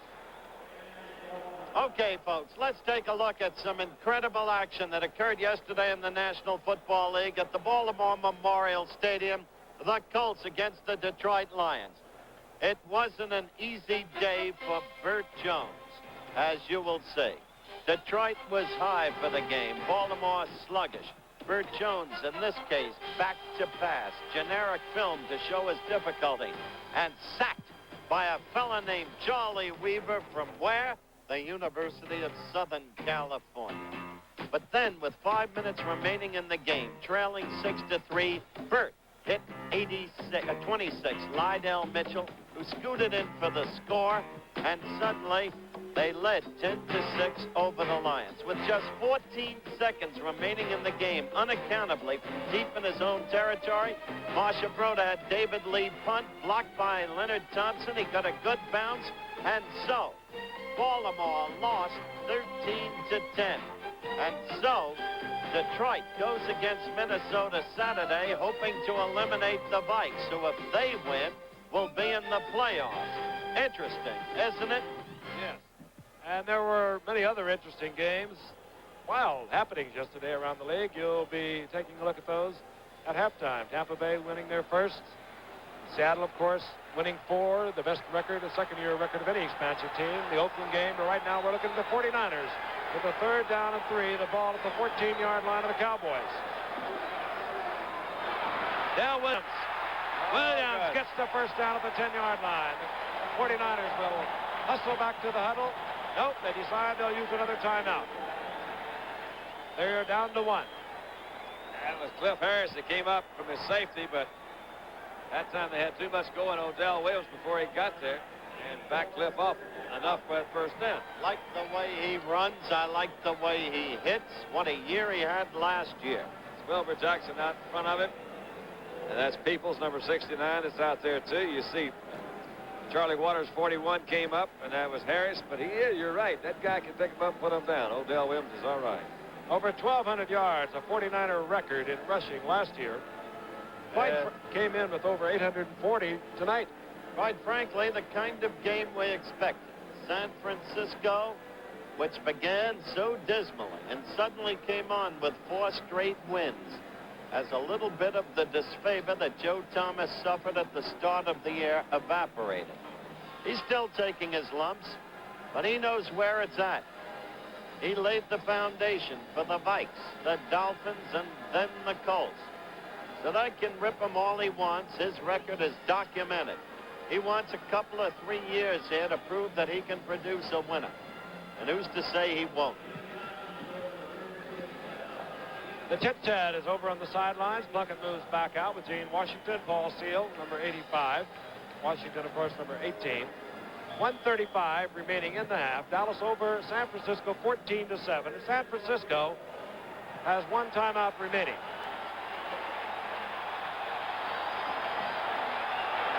First and goal.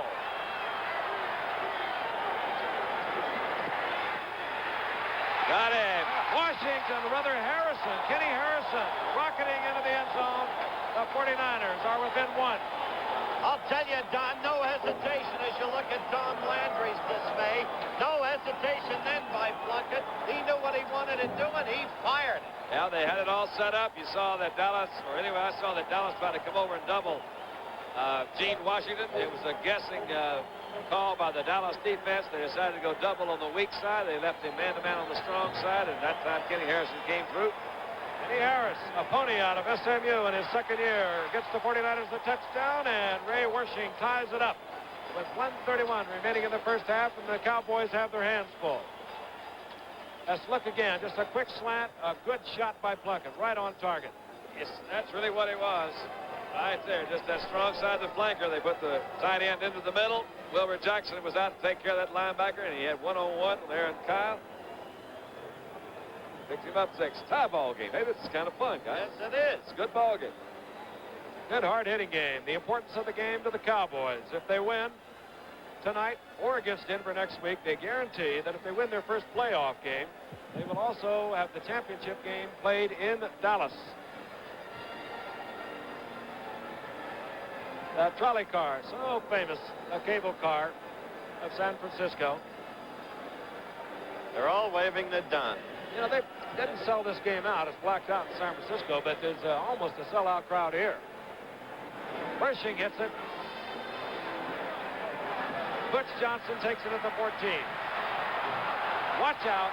Oh, yes. Oh, yes. He might make it. Butch Johnson started at his 14, out of bounds at the 49ers 20-yard line. There are no flags down. Butch Johnson gives promise of becoming an outstanding ball player. You just saw one evidence there. The young man from University of California at Riverside. A little bit of trouble earlier in the year. He thought he had grown past Golden Richards. He was upset that Tom Landry wasn't starting him. He can do so many things, as you just saw with that kick run. But he's settled down now. He's happy in his role, and he knows that in a year or two, he'll be in there. 64-yard return, Butch Johnson, and he does it the way he should do it. You'd say if he runs through there, you have to go with wild abandon. It's the only way to put it. If you're running back a punt, you're running back a kick. Of course, there's Jimmy Harrison. He scored for the 49ers. You keep waving, buddy. You just watch the guy almost run it down your throat. Got himself a good education there at SMU. And another 49er is down. Had a lot of them tonight, haven't we? Unbelievable. They've actually had a lot of injuries all year, too, which they say may have contributed. But everybody does. But they say this contributed a great deal to San Francisco's woes that they couldn't keep everybody healthy. There's a good ebb and flow to this game from the very beginning. San Francisco with an early 7-0 lead. Dallas striking back not once but twice, 14-7. You just saw San Francisco strike back, and now with an awful suddenness from the 49ers' point of view, the great kickoff return by Butch Johnson. Mike Burns is the injured player down, a rookie out of Southern California. And Don, you mentioned those injuries. Ed Bradley is playing in place of Bruce Elia for the 49ers. Skip Vanderbilt is in there because Dave Washington dislocated a hip a couple of weeks ago. Cleveland Elam has not come back into the ball game. Yes, he has just come back into the game. So it has been a tough year for the 49ers for injuries. Well, McGill is out, too. You know, Ralph McGill, I think he's the one that's probably hurt worse than anybody. It's the guy who got the knee tackling Dorset. Here comes another. Mike Burns, a rookie defensive back out of Southern California, being helped off, and it looks like it would be a shoulder that he's favoring. His right shoulder. Cowboys will have a 1st and 10 at the 49ers 20-yard line. A minute 20 remaining in the first half. Dallas has 3 timeouts remaining. Last time the 49ers beat Dallas was a regular season game in 72. The last time the 49ers beat the Cowboys here was in 67. And I played that game and we'd already won the division. Came out here kind of fooling around and got our rear ends beat. First down, Dallas. A fake reverse, back, lays it up. It should be easy. Yeah. Tony Dorsett. That was slick, man. That one really had him all the way. He put Skip Vanderbunt on Dorsett, man for man. No contest. No contest. That's what you call all over once you get it. And Roger knew it as soon as he looked up and saw 52. The linebacker trying to cover Dorsett. It was a good fake that time by Golden Richards. Number 83 came back in there, kind of froze that secondary. Gave Dorsett time to get out on Vanderbunt. So that quickly, Dallas takes command again.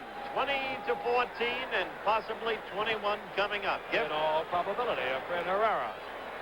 Hope you're enjoying it. A lot of offense. Well over 300 yards already in offense. The 49er jumps across. Herrera hits. Flag is down. Tony Leonard came across the line of scrimmage for the 49ers. I don't believe he got back. Offsides, defense, kick is good, 5 yards on the kickoff. Tony Dorsett, what can you say? An remarkably gifted athlete all of his life, over 6,000 yards rushing as a collegian, Heisman Award winner, gained nearly 2,000 yards rushing his senior year, came in and has done exactly what was expected of him. Excel at everything he does.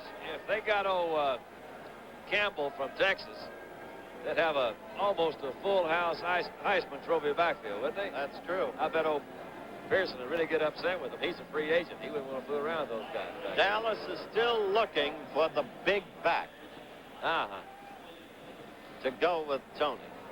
Dallas did not use much time. There's still 1:14 remaining in the first half. Well, Butch Johnson is not receiving for San Francisco. Paul Hofer standing at his goal line.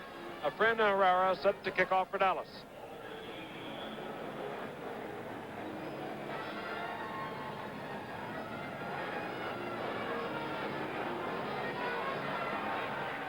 Herrera hits it to the goal line, and Hofer will bring it out. Good run back. Flag is down. They got him. Flag goes down. Ball is taken out of bounds by Hofer at the 31-yard line.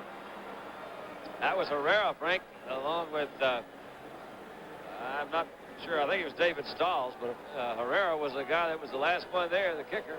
That's how he hurt himself a couple of years ago. Missed the entire season, as a matter of fact. In 1975, making a tackle. Call against San Francisco, so that's that. Holding number 41 on the run back. First down. Mike Balderson Holding for San Francisco. Nullifies a good gain by Hofer from the 31 back to the 49ers 13-yard line. There it is. Well, that's an embrace. That's not holding. Oh, no, he's going to hold him now. He's going to give a tackle. 1 minute, 6 seconds remaining in the first half. Dallas leading 21-14. Inside handoff goes to Jackson, and Wilbur rolls out to the 15-yard line. A gain of 7. It'll be second down and 3. Bill Gregory made the stop. Aaron Kyle had a good shot at him back in that about the line of scrimmage. And he just kind of stepped over him, left him right there in the hole. Keith Vonhorst limping a little bit now for the 49ers. Second down and 3. The ball at the 15.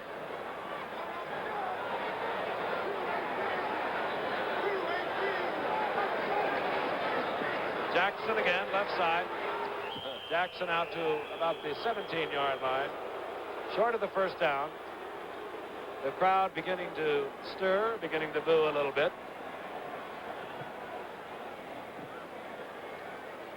Yeah, they want him to put it up in the air, I guess, a little bit, Frank. They were trying to get that first down, but they're a long way from scoring. They're a long way from another goal line right now. They haven't been able to move it that effectively. Third down and short. Let that clock run. Well, they could let it all run off if they wanted to. Then they would hear a few boos. Well, they might be going to do that. I think that's what they're going to do. Oh, you watch this crowd. They've already started. Once I thought John Brody wouldn't get out of Kezar Stadium alive. Well, that is the end of the first half. The Niners let a tick off. Crowd not very appreciative of that.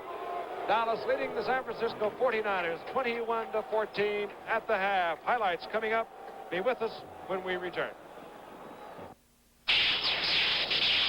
It took on our tough test tracks. Now it'll take on the world. Introducing Zephyr Z7 from Lincoln Mercury, born to challenge the competition. With rack and pinion steering, wide mount strut suspension, front discs, and Z7 is energy engineered for space and mileage with a very competitive price.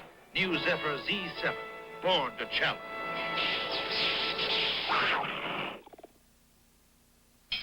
You know the price of that engine job? About $500. This is a Fram oil filter. About $5. If that guy had looked after his car right, like this guy did, including changing the oil and putting in a new Fram filter when he was supposed to, chances are he wouldn't be spending all this money now. But the choice is yours. You can pay me now, or pay me later. Fram and Autolite are Bendix companies.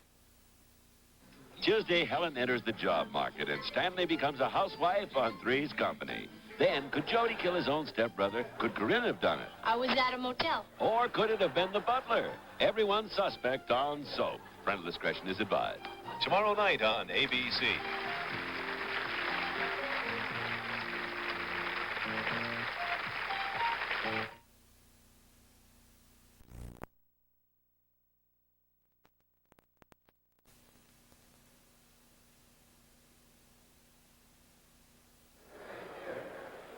Okay, we're back live at Candlestick Park in San Francisco. It's been an exciting first half. There you see the score. Dallas a touchdown and an extra point ahead. Here's how it was scored. Bob Farrell scored first for the 49ers in the first quarter. 1-yard run after a drive. 7-0 San Francisco in the second quarter. Staubach on with a 1-yard run. Herrera the kick, 7-7. And then a brilliant screen pass play. Staubach to Preston Pearson, 36 yards touchdown, 14-7. And after that, San Francisco tied it, Plunkett to Kenny Harrison. And then on the ensuing kickoff, a great kick run by Butch Johnson, setting up a 20-yard pass from Staubach to Dawson, who had Vanderbunt one-on-one, no contest. The Cowboys leading 21-14.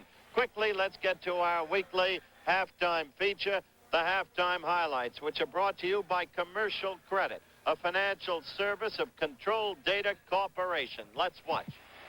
The Louisiana Superdome, Tampa Bay against the Saints. John McKay growing more whitehead every year against Hank Stram. Archie Manning said it would be a disgrace to lose to Tampa Bay.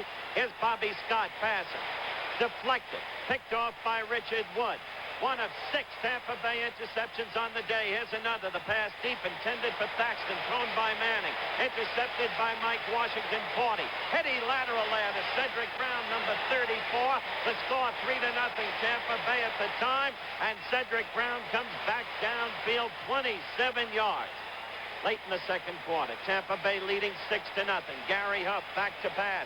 Hits Morris Owens. Touchdown, 13-0. And the trend continued early in the third quarter. Bobby Scott back to pass. Intercepted by Mike Washington again, number 40. He breezes in for the touchdown. Tampa Bay a 20-0 lead. Then, on the second play of the fourth quarter, with that 20-0 lead, once again, Bobby Scott back to pass. Tries to hit Tony Galbraith, but watch. Intercepted again by number 54, Richard Wood. He storms in for the touchdown. That made it 26-0. Let's have another look at that play in slow motion. Wood jubilant. He's a disciple of McKay, a graduate of USC. Scott back to pass, looking for Galbraith. But Wood anticipated, reading the play beautifully, obviously. Goes on for the touchdown. So it was, as I said, 26-0. Then late in the fourth quarter, with Tampa Bay leading 26-7, Archie Manning was back in. If he said it was a disgrace to lose to Tampa Bay, he was part of it. He passes in the end zone, blocked by Glenn Robinson. Garnered in by Greg Johnson, 72, touchdown, 33-7, and the final score was 33-14. The first win in 27 games for the Buccaneers, and 8,000 fans greeted the team in Tampa last night. Willie Lanier and Jim Lynn, 63 and 51. Their announced retirement caused them to be honored at Arrowhead Stadium. But then against Seattle in a wild game, the score 7-7. Jim's on looking for a receiver. But Gary Barbaro picks it off in the end zone, and watch him go. All the way downfield. The downfield blocking is there. And it's 102 yards for a touchdown. That ties an NFL record. So that made it 14-7 Kansas City. But as I said, a wild game, 10 turnovers, 5 by each team. Midway in the second quarter, Kansas City leading 21-20. Jim's on right there to Sherman Smith. Touchdown. Seattle goes ahead 27-21. Zorn's 15th touchdown pass of the year. What an explosive game. This footage designed to show you exactly that. Tony Adams in now for Kansas City. Hits Larry Brunson. He's the fourth-year man from Colorado, number 83. And he moves on downfield for a 63-yard gain. And in the long run, it was trouble for Kansas City. Late in the second quarter, Seattle leading 27-21. Mike Livingston pass, intercepted by Dave Brown. Return 27 yards, touchdown. That made it 34-21 Seattle at halftime. They held on to win 34-31. A little girl comes home to a house that will shelter her through the years. Give her warmth, give her comfort and safety. A house that will continue to give, so that when she's grown, her dreams can become a reality. Thank you, Professor. You can use the money you put into your home with a second mortgage loan from Commercial Credit. For college education, for the important things, Commercial Credit finds ways to help. It was an unbelievably bitter cold day in Soldier Field, Chicago. Wind chill factor -7 degrees. But not too cold for the Bears. Midway first quarter, score 0-0. Avellini to number 89, James Scott, 11-yard play, touchdown. The Bears took a 7-0 lead. Midway in the second quarter, it was 7-3. Pitch out, Avellini to Walter Payton. You know about number 34. Look at him burst through that gaping hole. This play good for 26 yards. The very next play, 1 yard and a touchdown for Payton. He had another great day, 163 yards in all. So it was 14-3 and then 14-10. And then this. Again, Walter Payton. 7 yards. Touchdown. His 14th of the year. That ties Gale Sayre's team record. And so the Bears beat the Pack 21-10 and kept their playoff hopes alive as Saturday's Minnesota-Detroit game becomes crucial. Schaefer Stadium was also freezing place, an ice box. Couldn't feel your hands, except if you were New England in the first quarter, ahead 7-0. This, Sam Bam Cunningham over the top. Touchdown, the Patriots with a quick 14-0 lead. As the half ran out, Miami scored on a premium field goal, 14-3. In the second half, a totally different game. Miami kept its poise, its defense tightened, and then in the top of the fourth quarter, they got back into the game with this pass from Greasy and Nat Moore. That made it 14-10. Schuler worried, but proud of his team always. They had held together. Now, 4th and 12 on the New England 18-yard line late in the fourth quarter. The pass intended for Big Boo Goulash, just over his outstretched hands, and so New England won a big one, 14-10 over Miami, creating a three-way tie in the AFC East. Cold wasn't the problem in Oakland, California. Bad hands were the problem. Minnesota fumbled 4 times its first 8 plays. Right there, McClanahan fumbled, 60-0 to Sistrunk recovered. Here, watch Chuck Foreman. He will fumble, and 52, Floyd Rice will recover ultimately right there. And then Tommy Kramer, the quarterback from Rice, fumbles. Willie Hall picks it off, 2 yards in, touchdown. By then it was Oakland 21-0 over Minnesota, all in the first quarter. Early in the second quarter, with that score still standing, watch this. Mark Van Eegen, 30, fumbles.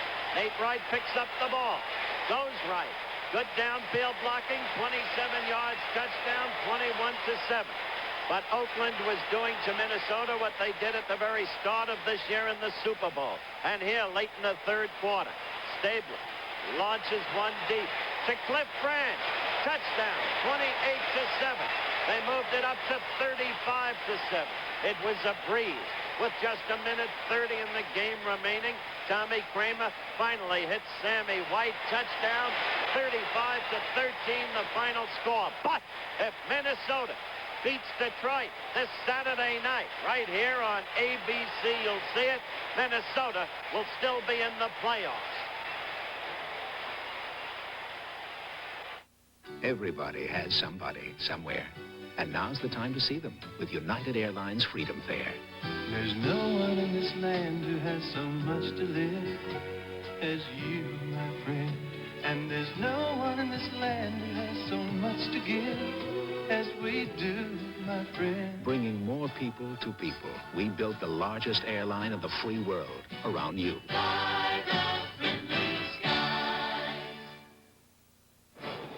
Winding down on halftime. And once again, the score here in San Francisco, Dallas 21, San Francisco 14.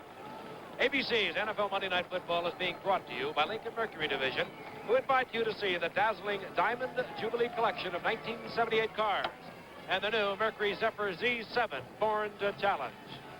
We'll be ready for the second half kickoff between the Dallas Cowboys and the San Francisco 49ers after a word from our local stations.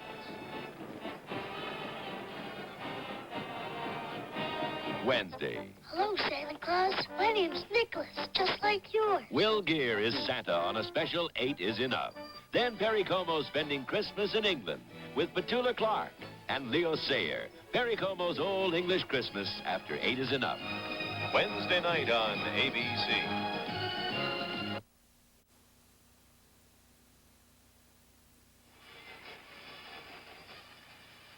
A little over a year ago, one of the great college coaches of all time, John McKay. A little over a year ago, one of the great college coaches of all time, John McKay, took over Tampa in their expansion move. And people have been following Tampa because they had lost every game they played up until yesterday. They had lost 26 straight games. Yesterday, however, they went against New Orleans.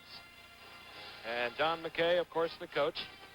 And it was a thriller for Tampa, disheartening, of course, for New Orleans. And Howard talked with John McKay a little earlier this afternoon. Here's that conversation. John, first of all, from Dandy Don, from the Giffer, and from yours truly, and Monday Night Football, congratulations. Well, thank you very much, Howard. It's a long time coming, but we certainly appreciate it. I must ask you about that reception last night. 8,000 Tampa fans. What was your reaction? Well, I had never seen anything like it. You know, we'd won a lot of big games in college and come home to, you know, and we'd have some people there. But I'll tell you one thing right now. I think the 8,000 was the lowest, and I've never seen so many people out. I think we had the city of Tampa out there. It was super. It must have been one of the most gratifying moments of your life. Oh, it was, Howard. It was for the coaching staff and our very young football team, because we are quite a bit better team than our record indicated, and I think the youngsters knew that, and I think it wasn't, as the guy said, a dry in the house. John, does your determination remain intact to become in the National Football League what you have always been at the intercollegiate level? Yes, sir. We're building with youth, and we're going to win, and we're going to go all the way to the top. We're positive of that. We've got great young players, and I think anybody who sees us play knows that we have some fine young players. We've had our problems at quarterback and our offensive line, but we're coming hard. We will be a contender.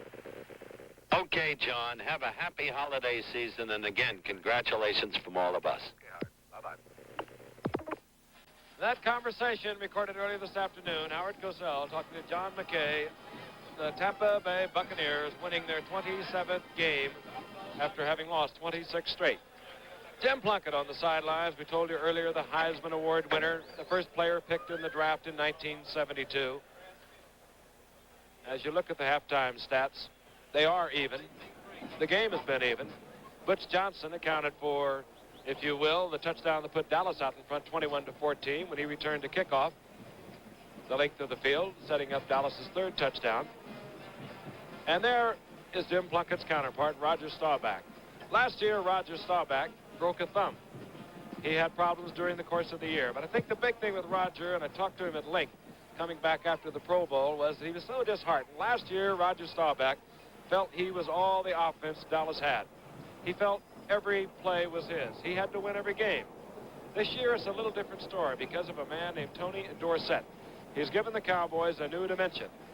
And he really lived up to all of his ratings, his clippings last week. And Tony Dorsett went for 206 yards, a Cowboy record. Band continuing to play. There was a ceremony earlier on the field. One of the greats of all time, Jimmy Johnson, who wore that number 37 so many times, as a matter of fact, against me, and wore it so well for so many years, 16, I believe.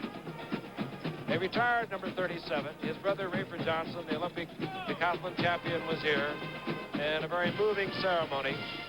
The jersey will never be worn again by a 49er. A suitable tribute to a great cornerback, a great man, Jimmy Johnson, who for so many years anchored the left side defensively for the 49ers. While you watch the bands, we'll tell you a little bit about our College Bowl lineup coming up. The Liberty Bowl we've been talking to you about already this evening. That comes up next Monday night. Nebraska goes against North Carolina, two highly ranked teams, plus a special tribute to Elvis Presley, who made his home in Memphis. That's 1 week from tonight, 9 o'clock Eastern time. Then the Gator Bowl, Friday night, December the 30th. That's 9 o'clock Eastern time. Pittsburgh against Clemson. The Sugar Bowl. Ohio State goes against Alabama, and that's saying that Woody Hayes goes against Bear Bryant, two of the great college coaches of all time. Then Monday, January the 2nd, that, of course, is the Sugar Bowl game. You know, those two coaches have a combined career record of coaching victories, Howard, of 503. Woody Hayes and Bear Bryant. Well, Woody Hayes has more victories than that. Yeah. In another frame of reference. The Big Bear, of course, a remarkable man, a remarkable coach. And we wind it all up January the 7th. The Hula Bowl, the Eastern All-Stars seniors versus the All-Star seniors from the West. All coming your way on ABC. Still the ones.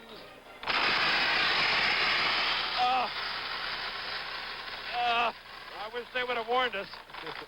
This could be the last hurrah. Mary. Yes. And, of course, we wish all of you the same. A very happy holiday. A good New Year. If you're driving around somewhere, be careful, because a lot of other folks will be driving around out there with you. Great fireworks display. As Howard characterized this game, a festive attitude, even with a 5-7 record for the 49ers. It was not a sellout, but a tremendous crowd has turned out. They're having some fun. Well, they did sense upset here, and it's still possible. They sensed it because, oh, my... Hey, Howard. Look at Santa Claus. That's Evil Claus. You know who's just walked in here? Yes, number 12 in your program. John Brody, who conducted the ceremony for Jimmy Johnson. Perhaps the most remarkable quarterback ever to escape near assassination at Kezar, John Brody. And Kurt Dowdy's new sidekick. Good We're seeing you, delighted John. to have you. You've been doing good. Tell Kurt hello for me. All right. Cowboy, cowboy, burning You bright bet. in the forest of the night. I'll do it. She's right next door. John Brody paying a little visit to the booth. Nice man. He really is a nice man. And he works with an awful nice man, old Kirk Gowdy. I've listened to him over in Pittsburgh. They were both cold the other day. I guess Cincinnati they were. Got a little cold. The cowboy from Wyoming. You bet. Halftime show winding up. Both teams are out on the field being submerged now by the combined marching bands that have appeared. There's Roger Staubach again. This year he has a little more help than he did last year. He knows that he is a man that can erupt and provide the game winner at any time. Fred Herrera taking a few practice licks on the sideline. We'll be getting underway in just a moment. It's going to take a while for this smoke to clear out there. Well, that could be a good factor for San Francisco in the smoke. You're always thinking. Dallas over San Francisco, 21-14. Again, we'll remind you, for Dallas, a win tonight or a win next week against Denver, and they'll play in Dallas, would assure Dallas, if they win their first playoff game, because they've already won their division, they would be assured that they would play the NFC Championship game in Dallas. May I assure you that that is not the morning fog chilling the air. Must not be Camelot then. Well, I'll tell you, that has totally obscured the field. Well, they should do something about that, don't you think? Incidentally, while we have a chance, as you see figures dimly in the smoke, the Star Wars we have down here? A breaking news story today, and one that must be taken seriously because it has to do with the proliferation of violence in the sports arenas.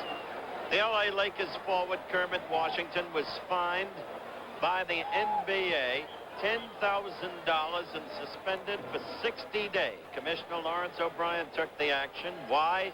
He punched Rudy Tomjanovich of the Houston Rockets last week. Tomjanovich hospitalized. News of the fine and suspension came out today. Tomjanovich's jaw and nose were broken. The penalty of 60 days is the longest without pay in the NBA's history. That announcement made because all of us connected with sports in this country are disturbed, and deeply so, by the kind of violence we have been seeing within the arenas all over the land. It's not what sports is supposed to be all about. Amen.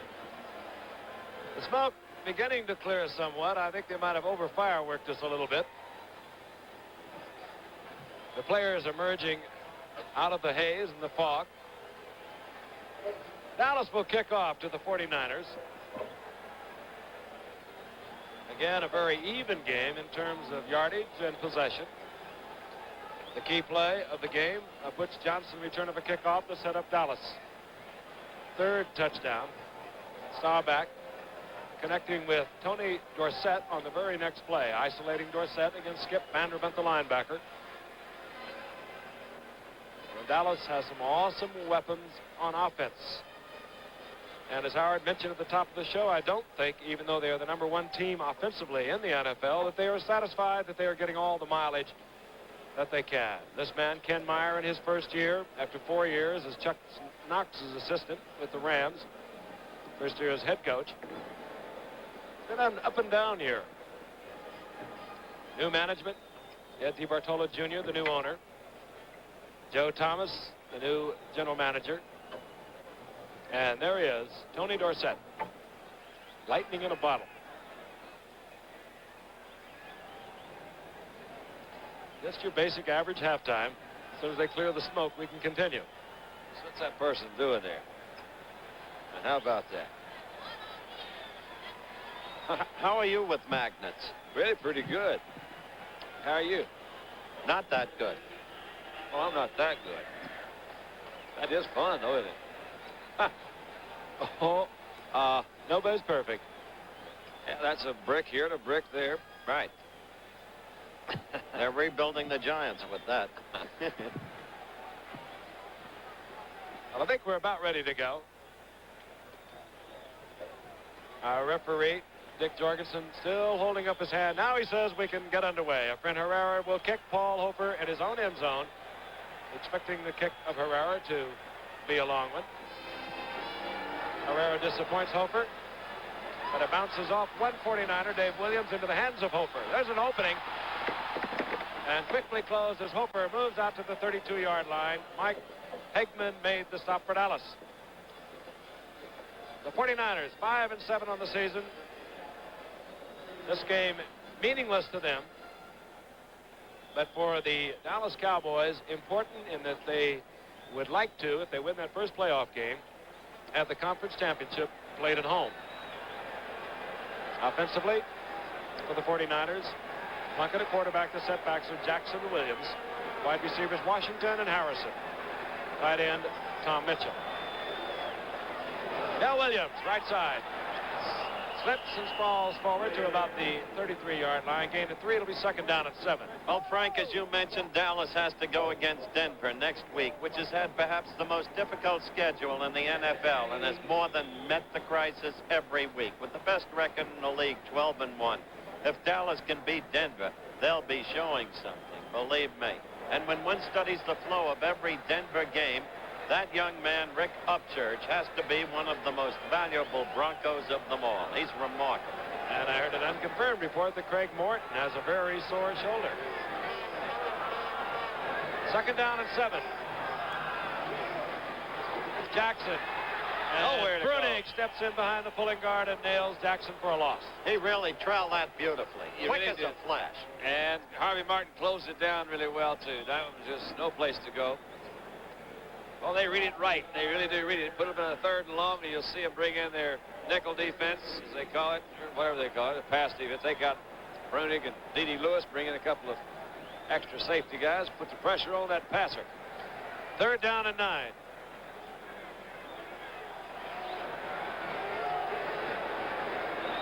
Dallas looking as though they're going to blitz. They are changing them around out there. Those and they come. Aaron Kyle. Pick off. Down goes Plunkett. Randy White, they call him the Manster. That's one of the reasons. Half man, half monster. I'm telling you, Wilbur Jackson laid one on Aaron Kyle that came in there and did an upset somersault, and he really tagged him. And Kyle is down. Whoa. Wilbur Jackson stepped up. Got him just right. Picked up Kyle. Kyle, who has had a broken wrist, playing with it throughout the entire season. Let's take a look at it again, right there. Did he get him or did he get him? And the quickness Randy White. The quickness of Randy White is just phenomenal. If I had to guess the way he was hit, I will say that Aaron Kyle has the wind knocked out of him. And you'll see why again. Standing up right there, and he comes through it. Here comes Wilbur Jackson. He just caught him with that shoulder. You're probably right, Frank. Just turned him right there in the middle.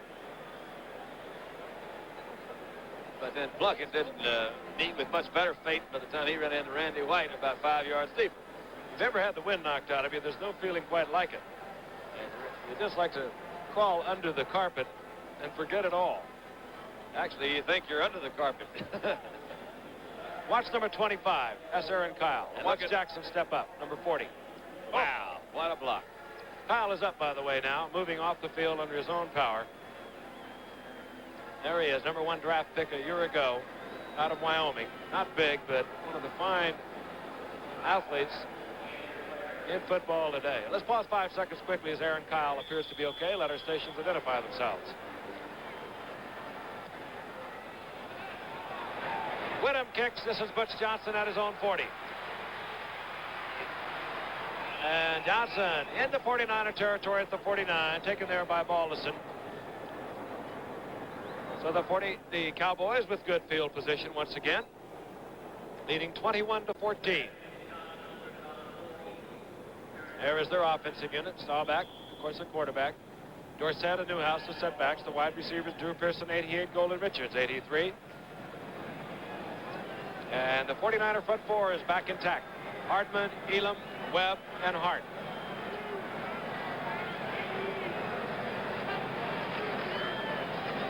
Newhouse moves forward for about a yard gain. 2nd down and 9. Jimmy Webb closed down along with Cleveland Elam, getting help from middle linebacker Ed Bradley.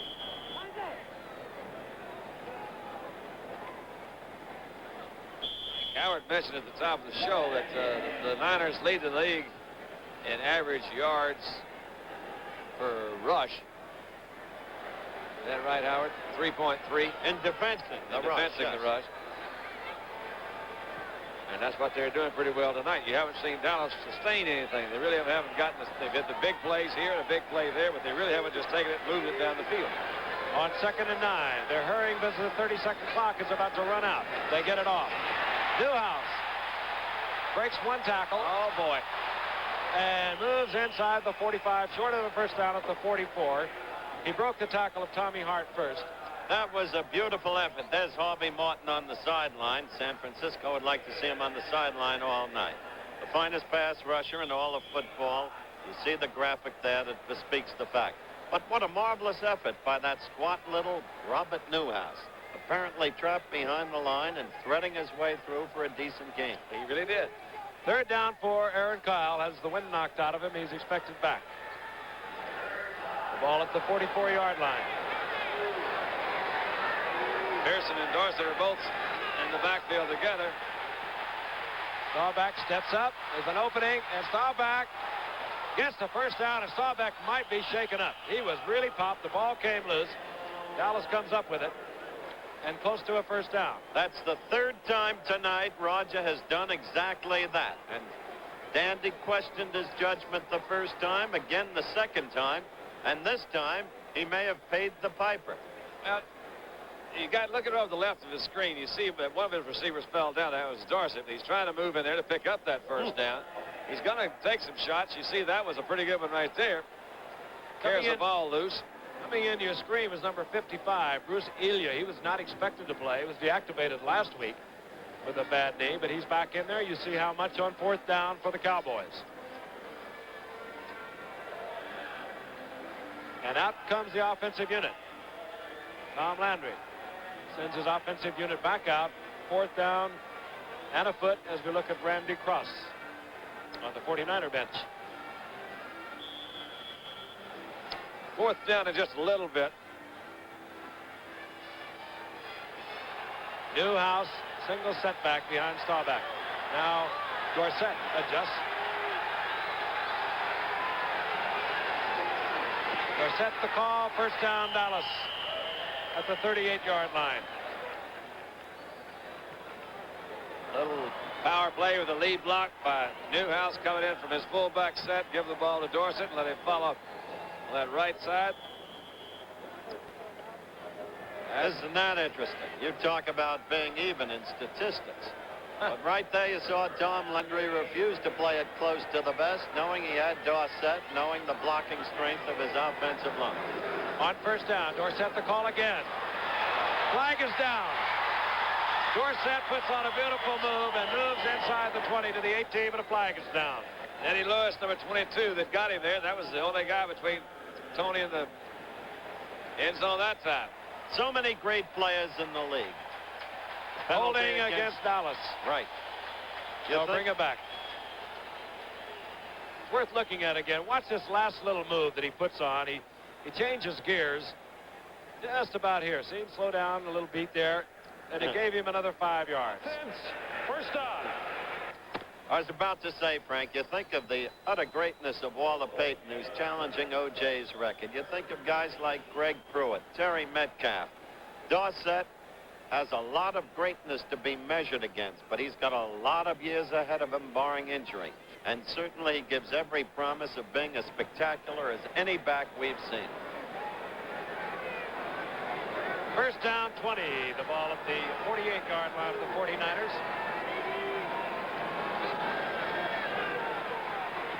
Staubach has the time and has Pearson. But no, he does not come down in bounds, and Pearson knew that he did not. Now Phillips covering.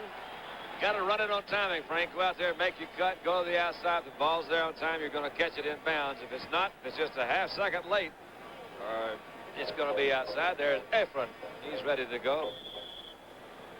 10:35 remaining in the third quarter. Frank Gifford along with Howard Cosell and Don Meredith. Monday Night Football moves to Saturday night this Saturday.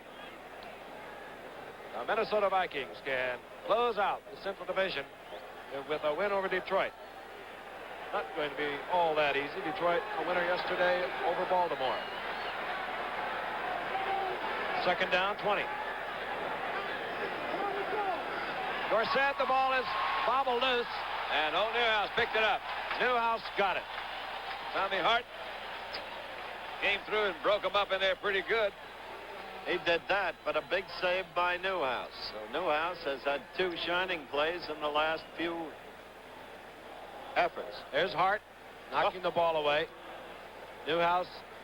Cedric Hartman, number 86, is right in there too, but Newhouse was in the right spot. Ball bounced good for him. Third down now and 32 to go.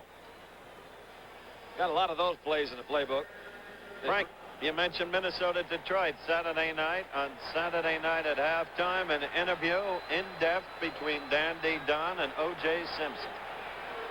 Looking forward to that. Draw play, Preston Pearson. Oh, good block. And Pearson inside the 45-yard line, 14 yards short of a first down, however, and that will produce the punting unit for Dallas. Pat Donovan, number 67, just sat back in there and took a shot at it. Too tall. Too tall. That was a good call. Get back some of that yardage. Absolutely. They're not going to get it back, all of it. That's right. Very rarely. They say not, but the odds are not in their favor. Get yourself field position. Danny White, one of the best in the business at angling to the out of bounds. Whether or not he's too deep, we don't know. You're looking at Stan Black. He's trying to anticipate back at his 10-yard line what Danny White will be doing. Kick straight away. Black makes the catch down around the 9-yard line and hustling down there to make sure he stayed there. Tom Henderson with that 9.5 speed. Oh boy, so when we return, the 49ers will have a 1st and 10 at their own 11. We have assembled here a most congenial group brought together by the love for a truly great beer. Right, group? Right. It's light beer from Miller. Right, group? Right. They think the best thing about it is it's less filling. It has a third less calories than their regular beer.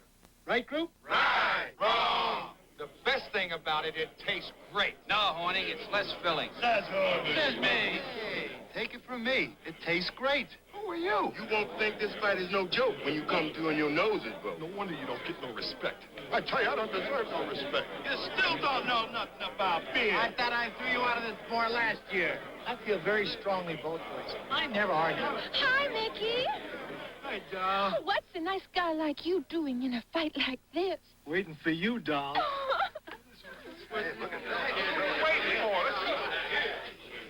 I still don't know why they wanted me to do this commercial. Light beer from Miller. Everything you always wanted in a beer, and less. Sugar Ray Leonard battles Hector Diaz in a live welterweight fight Saturday on ABC's Wide World of Sports. Tell you this about Sugar Ray Leonard. He's being properly handled by the matchless Angelo Dundee. Good matchmaking, tough opponents at the right time as he develops. That young man has a chance one day to be a champion. You'll see him Saturday. Baltimore, of course, will be blacked out for that fight. 1st and 10 for Washington. Or 49ers. I got too much going on in my ear. Plunkett overthrows Tom Mitchell. He got rid of it just in time because Harvey was really laying a beat on him back there. Frankly, I don't understand that play because you can't get Mitchell deep. He doesn't have the speed. Even if Plunkett weren't rushed, one-on-one coverage is enough to take care of Mitchell. He was... Let's see if we can take a look at it back in the backfield. Look at, here we're coming back in. Harvey goes on the inside move. Nobody really touches him. Boy, they do that deal as good as anyone because really Randy White is so quick. He steps out and knocks Harvey Martin's man off, and here comes Harvey. 2nd down and 10. Draw play. Jackson goes down, gains about a yard. It'll be 3rd and long again. That was nice move, that defensive line. That was, again, you've got Randy White. Too Tall came in from his defensive end position, closed down. Harvey was in the area, And as Harvey you was would in say. there. They're all there. 8:23 remaining in the 3rd quarter. Dallas 21, San Francisco 14. Prevent defense of the Cowboys. Aaron Kyle, Cliff Harris, Charlie Waters, Benny Barnes, and Mark Washington, the 5 defensive secondary men.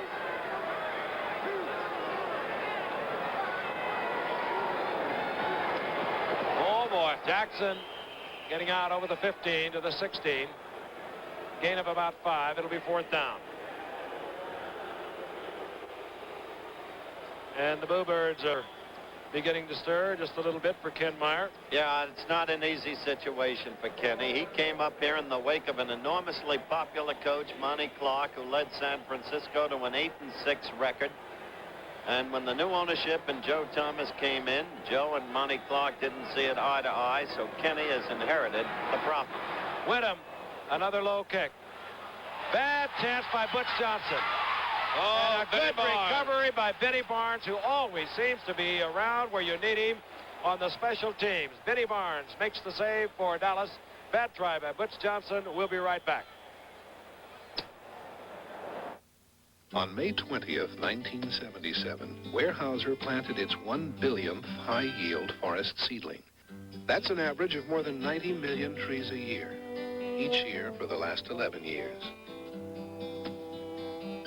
Now, that doesn't include the millions of little trees Weyerhaeuser helped to get a start before the development of high-yield forestry.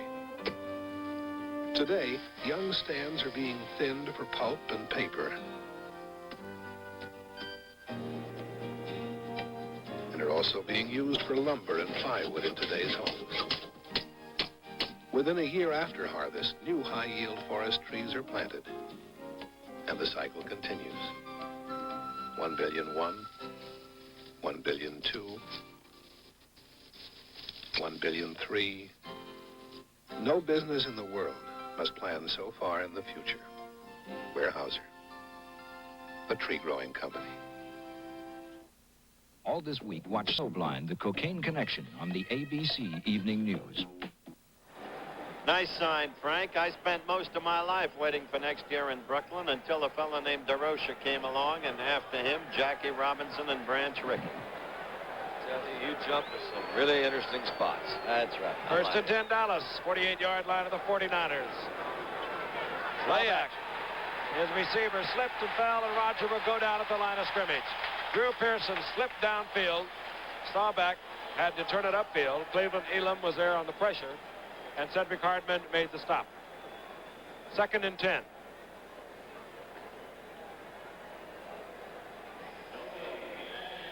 That's also a nice statistic. That certainly is. That's as a matter of fact. He's right up there at the right side of the 49ers line. He plays over there with Cleveland Elam. Elam came in tonight's game with 18.5. Hartman came in with 10.5 sacks. 2nd and 10. Butch Johnson, top of your screen. Out of your shot, Drew Pearson. Billy Joe Dupree, motion. Inside handoff. Newhouse, and he runs into a stacked 49er defense. Squeezes out about a yard. It'll be 3rd and 9. I tell you, you're right, Don, in your observation. They do close the door on the rush. And Roger is, except for an explosive play here and there, and most particularly the pass in the wake of Butch Johnson's kickoff return, the pass to Dorsett, they have not been able to gain on the ground consistently. But you really are looking at 4 guys up there that can play that run. They also get the good pass rush, which is a nice combination. A lot of times the defensive lines can't do both. Into the shotgun, Golden Richards, top of your screen, brought the play into Roger Staubach. Hardman got to Staubach, and he got it away to Dorsett. Oh, boy. Is that fun to watch when he gets that ball? 2 super plays, one for Staubach to get it away because Hardman was all over him, almost like he was throwing it away, and Dorsett scooped it up, gets the Dallas first down. Let's look again. All right, they're doing a little crisscross up in there. You see him coming in. You're right. There was Hardman almost back in there again, but they all were there. Hart was in there. Elam. Dorsett eluding the tackle. Boy, has Staubach got guts. He really does.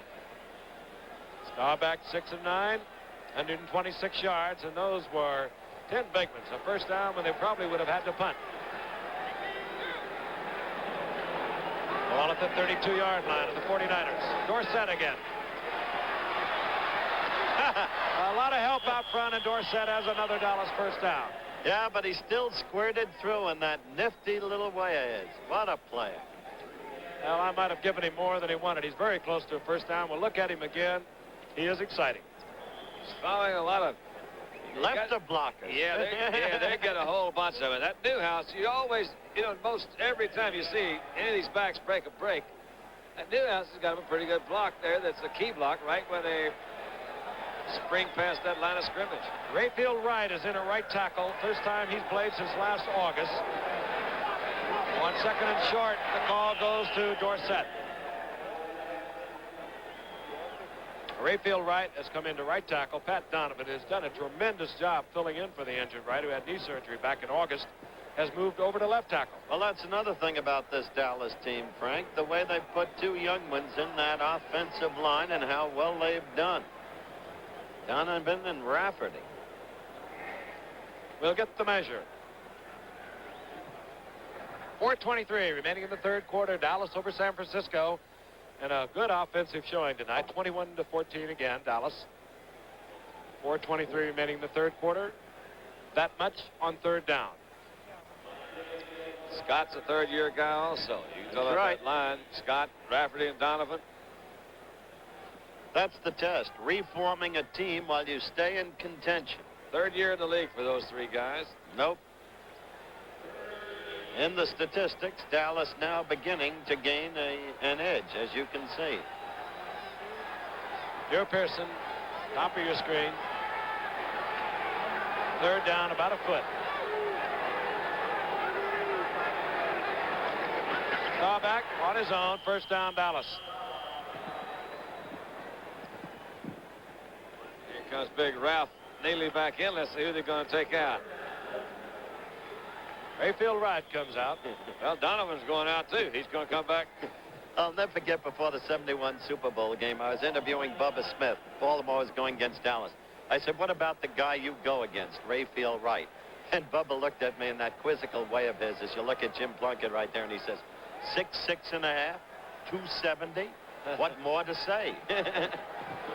Dallas first and 10, 21-yard line of the 49ers. Dorsett, watch eyes. Goodbye.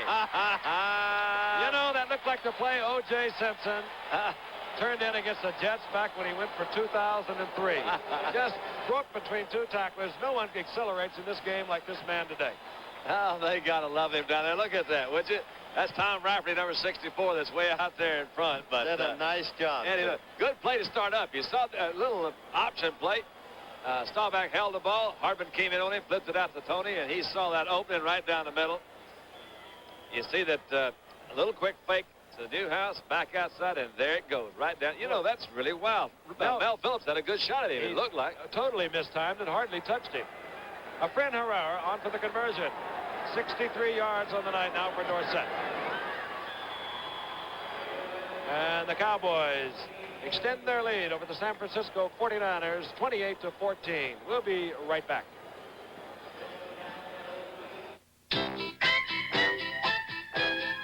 Wendy's presents hot and juicy hamburgers.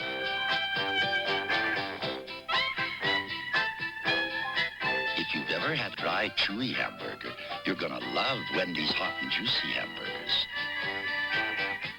Wendy's hot and juicy hamburgers. Juicy meat, juicy toppings, and lots of napkins. You may be wondering why we asked you here tonight. Lincoln Mercury wants you to attend the Diamond Jubilee. To see the Diamond collection of luxury cars. The Diamond Jubilee Edition Mark V is the most expensive production car of its class, made in America. The Diamond Jubilee Edition Lincoln Versailles is an engineering jewel. The Diamond Jubilee Edition Lincoln Continental is a standard by which luxury cars are judged. Come to the Diamond Jubilee at your Lincoln Mercury dealer. It's dazzling.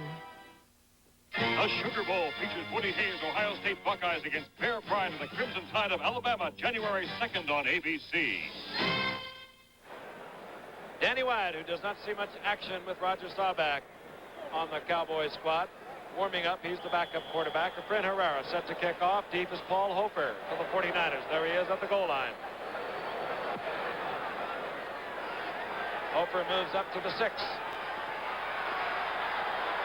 Oh, boy. Hofer. Nifty return to the 45-yard line of Dallas. Paul Hofer. We've got an action ball game. By the way, you saw Danny White warming up on the sideline. Roger never likes to go out. But if Dallas maintains control of the game, and this kick run by Hofer just now may change Tom's thinking, as you look at it there. Herrera missed him, but I don't much blame him. They spun beautifully. Yes, he did. Out of Ole Miss, Paul Hofer in his second year gives the 49ers field position at the Cowboys' 45-yard line. Play action. Plunkett. Washington wide open. Holds on at the 24. Cliff Harris made the stop. Okay. Good catch by Washington. He knew he was going to be popped, and he was. And he holds on. No quitting this San Francisco team. We've got 2:48 and counting down left in the third quarter. Dallas ahead by 14, 28-14, but 49ers trying to strike back. There's Paul Hofer, Frank. He's quite a young man. He was the 11th round draft pick a year ago and is really a key member of the 49ers special teams. He does a lot of work out there. Well, the 49ers haven't figured out their set. That's what happened. Dallas figured it out. Bill Gregory in on the stop, 3-yard loss.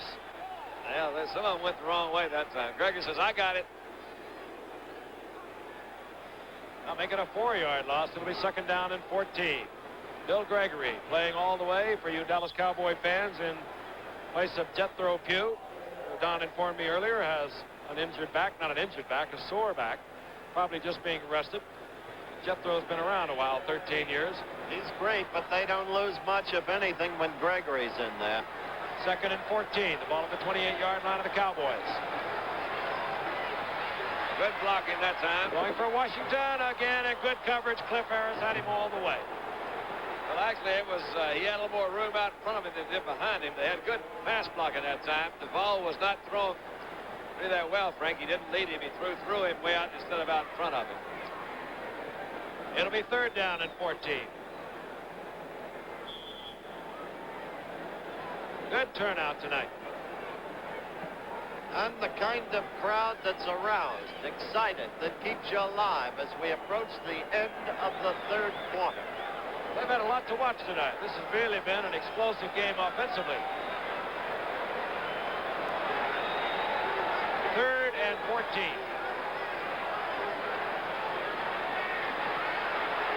Going for Washington again. Oh, he got it. Gene Washington took it away from Mark Washington. What a beautiful effort by the veteran from Stanton. He really wrestled that ball away, or his body away from the defender. His 58th career touchdown. Made a move into the inside, broke back to the corner route, got Mark Washington a little turned around, and Gene Washington just outplayed him for that ball. Made a good move, came back a little bit, jumped up, brought it down. And the Cowboys have a tiger by the tail tonight. 49ers will not back off. Ray Wersching with the placement, and the 49ers draw within 7. I think you can forget about seeing Danny White, Dandy. Well, let's just take a look, find out. They had him warming up over there. Take a look at it again. It was just a great effort by Gene Washington. Mark Washington will be covering Gene Washington. And Gene comes back for it, and he gets it. It was a big third down play. Frank, they're looking for the pass all the way. You can see there a little bit that Mark Washington, 46, just turned his back. Gene looked up, saw the ball coming. We'll get it now from this angle. Gosh, dang, boy, we show you some good pictures, don't we? Look at this. Don, this was just a takeoff of the previous play. Look at him drive to the inside. Now he turns it back. Washington has good position.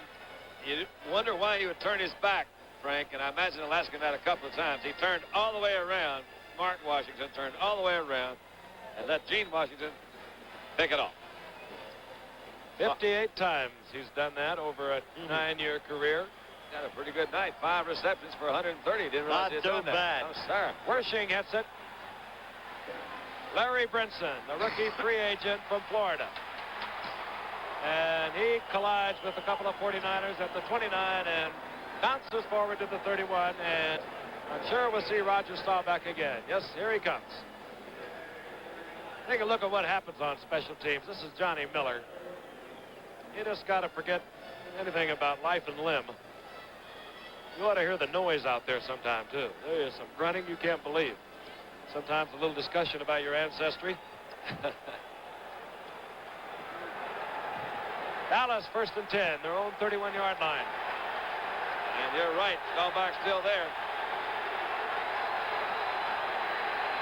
Play action.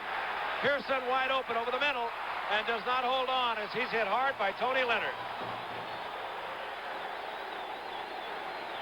You don't see Drew Pearson give up many of those. Well, I tell you, throw behind him. we spoke of Tony Leonard before. He's kind of a rabbit kid.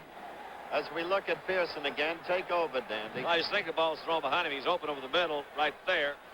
Throwing a little bit behind him in there. That's the guy the receivers will come back and say, wait a minute now, guy. Hold it. But did you see Leonard hit? Yeah. At his weight, I'll tell you, he's a player. He's only 165. You're exactly right. He will give you a collision. 2nd and 10. The crowd now rejoins the 49ers. Counting defense. Dorsett. Whoa. Dorsett somehow manages to get up to the 36, a gain of 5. Well, it'll be 3rd and 5. One little bit of help was from Butch Johnson on Skip Vanderbunt over on the other side. He came back from that flanker position and said hello to him. Inside 1 minute remaining in the 3rd quarter.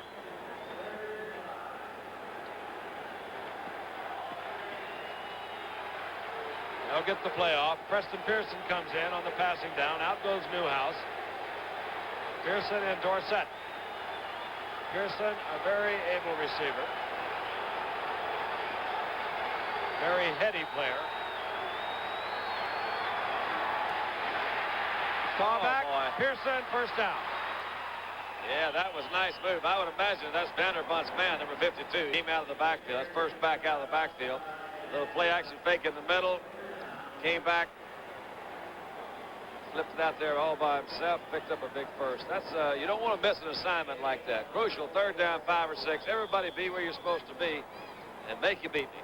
And you know, that's the threat that Staubach will give you. He rolls out a little bit on that, and Vanderbunt just didn't quite know. He hasn't played that much this year. I'm not quite sure Staubach will not pull it down and run with it. 1st down at the Cowboys, 44-yard line, just over the 44. Dorsett, look out. Yes, son. Dorsett down to the 41-yard line of the 49ers, another Dallas 1st down. And Dorsett shaken up a little bit. He might have fallen on the ball. I tell you, he just chews up yardage. It happens so fast. Well, the crowd. Listen to this crowd. They've been alive all night. Well, if it's anything more than that, let's just see if we can pick it up. I didn't see him get hurt. I mean, get a hit anyway, like a twist or anything. Let's see if we can pick it up again. That's Vanderbunt that gets him from the ball. I think he fell on the ball. I have had that happen to me, and there's nothing quite like it. You just hope that there isn't any rib damage. It'll knock the air out of you really quick. So they're good blocking up there. They're getting it going. That's big Rayfield Wright, number 70, that came down and blocked. Now, he'll fall on the ball, and Tony Vanderbunt will fall on him. And Tony Leonard was in there again. So Dorsett is down at the 42-yard line.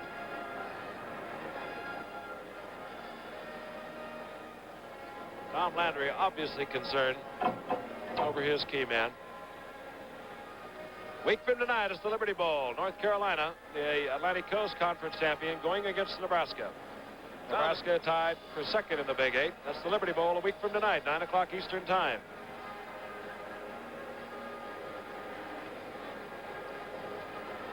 And Frank will be on Saturday night. Minnesota at Detroit.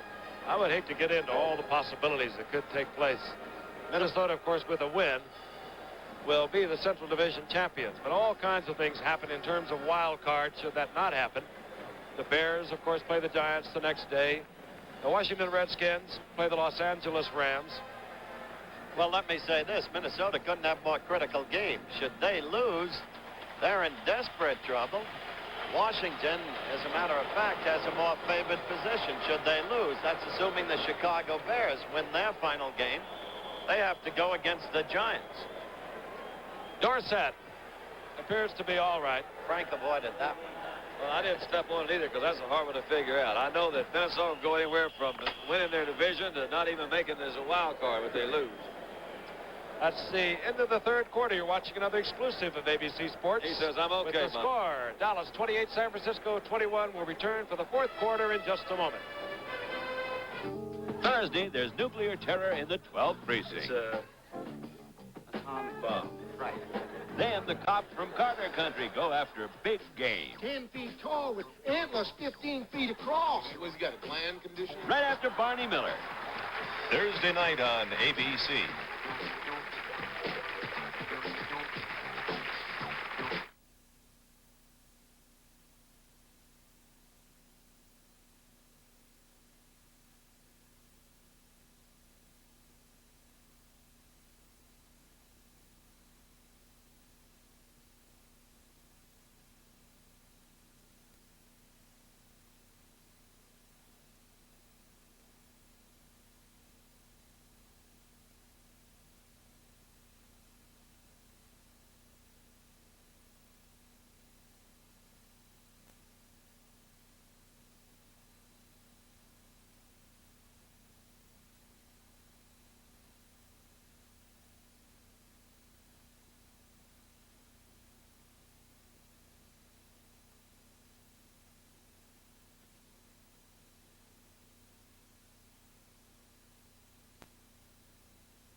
Tony Dorsett, now over 900 yards, 948 yards on the season. Frankie only started 3 games. That is a remarkable statistic. He does it quickly. First and 10 for Dallas. Staubach going out to Preston Pearson, rather Drew Pearson. Short of a first down, pickup of about 8. Bruce Taylor over there covering, preventing the first down. That guy is really a remarkable player. Oh, isn't he something? Yeah, he's got that nice, smooth, cool stride. I like it. He wins the Skinny Leg Award for the Cowboys every year. They kid him a lot about it. I could sure used him when I was down there. It was a no contest. Second down and 2. Pretty going, but pretty close. Third quarter statistics. Referees having a little conference. It's really been rather close. We got 49 points that have been scored tonight. I like that kind of ball game.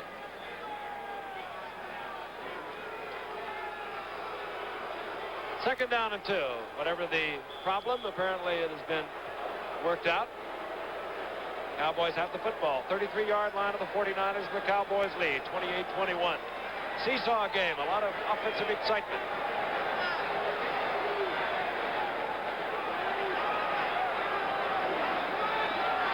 Staubach looking for Golden Richards. Nobody there.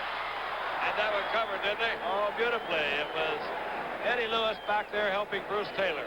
They had an inside man and outside. That's Eddie Lewis. He's a little guy also. 6 feet tall, 175 pounds. Second down situation, I think it was one of those, you're either going to get it or I'm going to throw it over you, and that's what he did because they had him pretty well covered. Now it's third down and about 2. Jay Saldi, former White Plains High School star, moves into the lineup.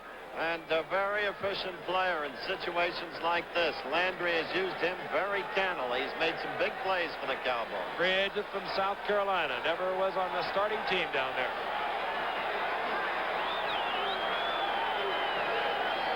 Third and 2. Staubach. Got him wide open over the middle there, Rod. He sure is. But Jay Saldi gets the Cowboy first down. That's what I meant. And Eddie Lewis, attacking the big Saldi, stays on the carpet. always wonder how a guy can get that wide open. Is that Leonard at 10? Is that Lewis? Lewis. Eddie Lewis.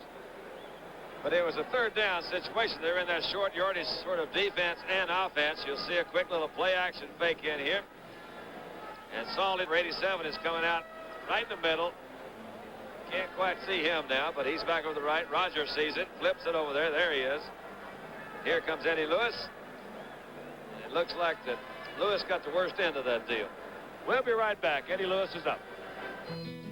When you take off on a Trans-International Airlines charter flight, you're taking off with us. When you go to see a United Artists movie, you're going to the movies with us. When you come to budget to rent a car, you're coming to us. We're Transamerica, the people in the pyramid. We serve you through many different companies, but we stand for just one thing: first-rate service at a fair price. From every Transamerica company, every time. The cat is elegant. The cat is aloof. And now, the cat comes alive with excitement for 78. Mercury Cougar XR7, elegantly sculptured, deeply cushioned in glove-soft vinyls. XR7 excitement prowls in a full line of Cougars, including this sleek two-door hardtop, smartly priced about $5,100 with V8 automatic power brakes and steering. Isn't this your year to join the cat set? Outstanding head-to-head competition at the World Professional Skiing Championship Saturday on ABC's Wide World of Sports. Eddie Lewis appears to be all right, walking the sidelines. Jay Soldy got the first down for Dallas at the 22-yard line of the 49ers. Inside the fourth quarter, 14:34 to be exact, remaining in the game. Dallas over San Francisco, 28-21.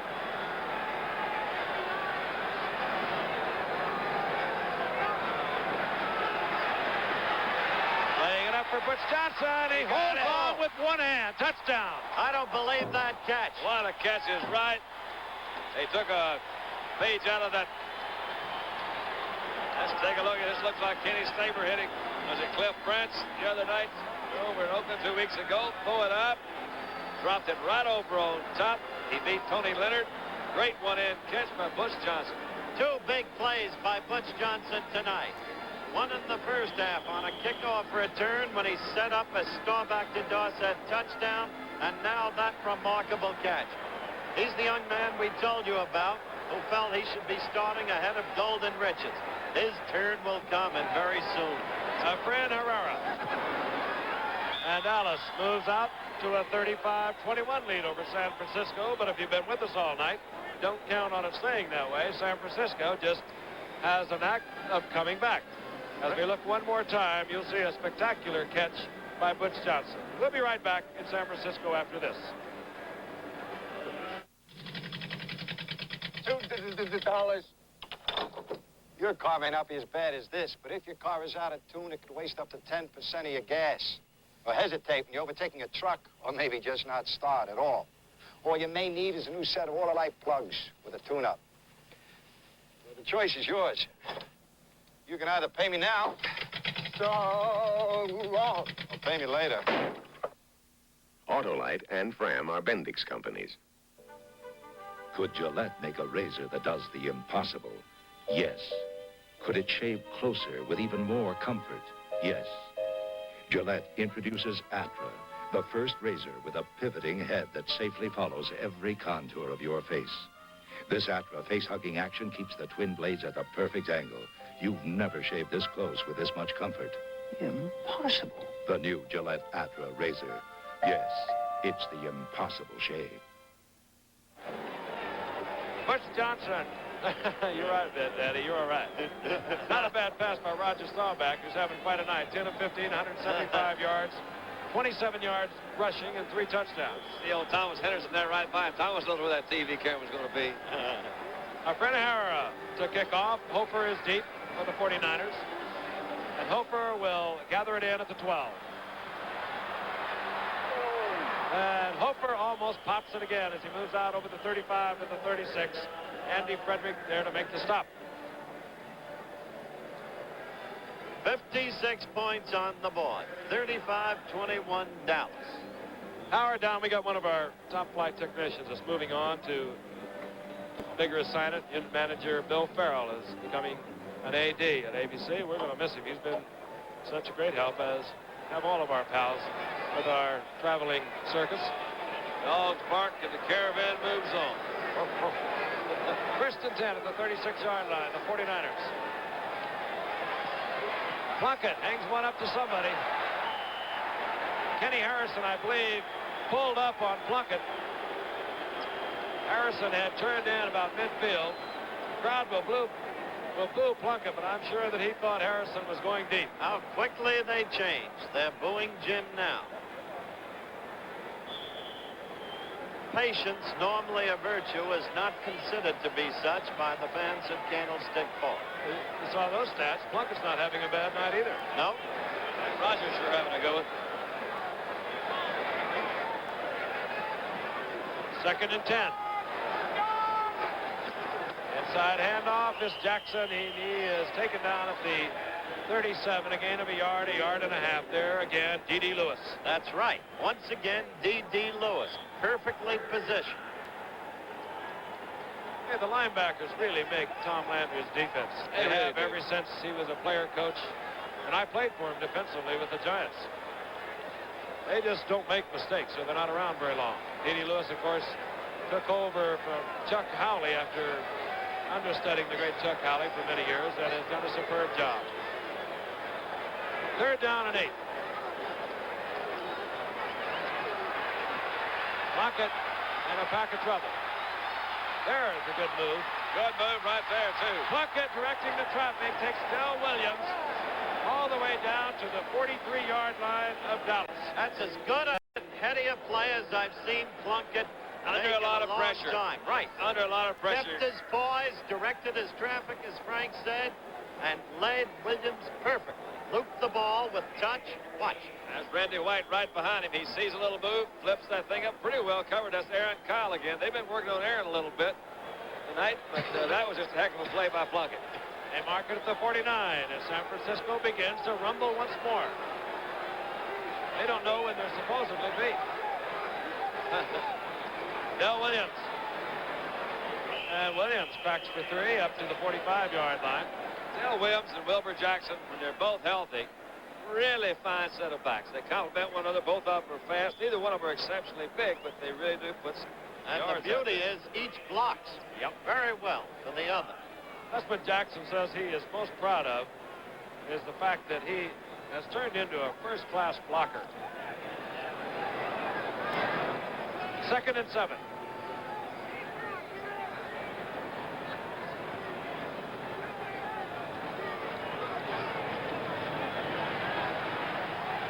Plunkett hangs it up for Harrison, and it's off the fingertips of Cliff Harris. Cliff's angry with himself, but really had no chance to make the catch. Well, yeah. I'm not so sure Harrison didn't cross Plunkett again. I was just going to say, Frank, I don't know how you miss him that far unless he did break a pattern or Jimmy just misread it, because he missed him a long way and he missed him over the wrong shoulder. Third down and 7, and Jim Plunkett will see some activity on the part of Dallas. They turn it all loose. Kick in the afterburners. Harvey Martin and Randy White playing their games. They'll be the nearest to you defensively. Number 79 is Harvey Martin. Randy White is number 54. Barrett will be trying to block Martin. Lawson will be trying to handle White.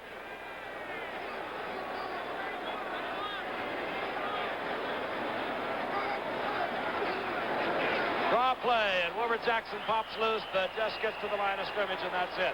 Oh, man, if they fill up that hole, they're still trying to hit it. They hit every gap on the blitz. That's the idea. You turn it loose, but you hit every gap, and you can also cut off the run. Fourth down, here comes the punting unit, Tom Whittam. To punt for the 49ers, Tony Hill, a rookie third-round draft pick from Stanford, is dropping back to his 10-yard line.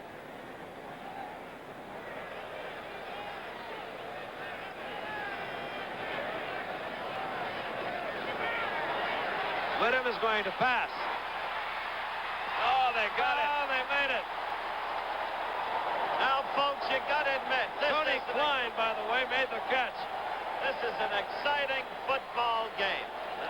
That's fun. They're pulling every trick in the book.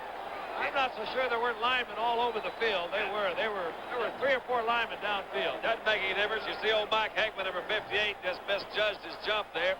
Yeah, but Tony Klein, normally a defensive lineman, was in a receiver's position in that lineup, and he made the catch, as Frank pointed out. He is happy. He started 6 years for the Oakland Raiders across the bay.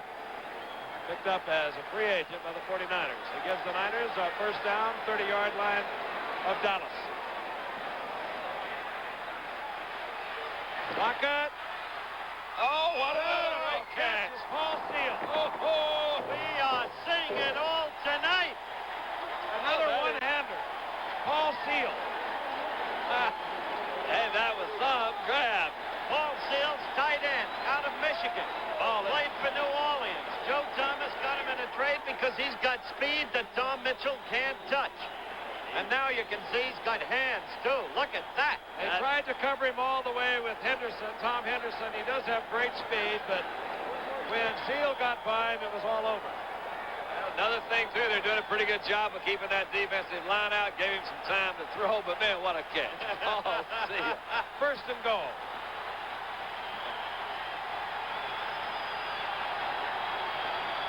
Williams. Oh, and he hit by Henderson and turned back. It's down close to the 1-yard line. Boy, Tom Henderson put it on him. There's Paul Seal. At one says, I want to use one hand or one finger to catch that ball. Plunkett is having maybe the best night he's had this year. He's having a good one. He sure is. And Tom Whittam had a key pass. Don't forget that. I'll tell you, that's a tough catch. He completely turned around. Came up with it. Second down, now in a yard. Williams in motion. Plunkett. He's got him right there. Oh, Jimmy. Just as we said he was having one of his best nights, maybe the best of the year, a very poorly thrown ball. He had his receiver, threw it low.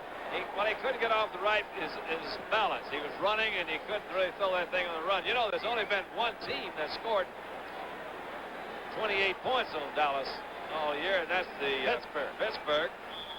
Third down and goal. St. Louis hit up for 24, as did St. Louis once before. 9:24 remaining in the game. Is Dallas over San Francisco, 35-21. San Francisco knocking, getting back into it. Seal in motion. Wilbur Jackson, I don't believe he got in. I don't see how he stayed out. Man, they closed that thing in a hurry, didn't they? Fourth down coming up. Every one of the fans here is on his feet, yelling and cheering. They vacillate. 1 minute they're booing Plunkett, the next minute they're exhorting their team on. Right now they've got every reason to do just that. This is one of the most exciting football games we've had this year. Less than a yard. Fourth down.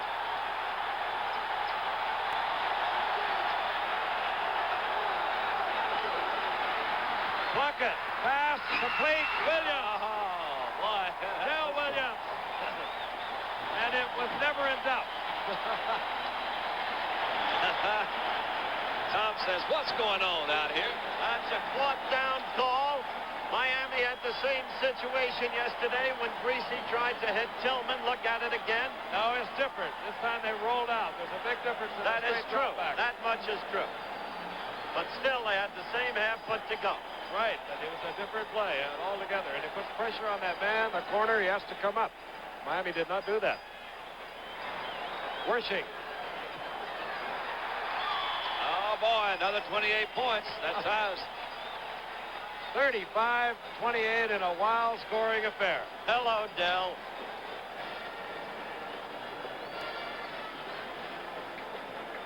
So one more time. There's the rollout, Frank. You see big Woody Peoples, number 69, kind of leading the way. Blocked by Jackson. Up there, and Dell Williams is out by himself. Almost dropped it. Got it. Touchdown, and we'll be right back. You know what's really nice about working hard all day? Just sitting around later on, relaxing and enjoying tobacco. And just like me and some other guys, the way I enjoy tobacco is without lighting up. Because I use smokeless tobacco. My favorite brand is Skoal with the wintergreen taste. And you fellas that are just starting out, I'd like to try Mild Happy Days. You just take a pinch and put it between your cheek and gum, sit back, and relax. I'm a carpenter, and here at Sears, you get all the tools you need. We're at a Sears store to find out why Sears is where America shops. If one of your Sears tools should happen to break, you bring it back, no questions. Everything I got is just about Craftsman, because I can buy replacement parts very easily. I really don't think there's a tool they don't have. My father has Craftsman tools. He put in the will who's going to get them. So no one fights over them. Sears, where America shops.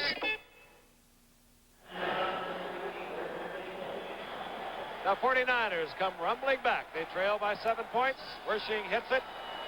A line drive that he'll have to hit again from 5 yards further back. And it'll give us a chance to look at Del Williams, who had his heart in his mouth as he almost dropped this.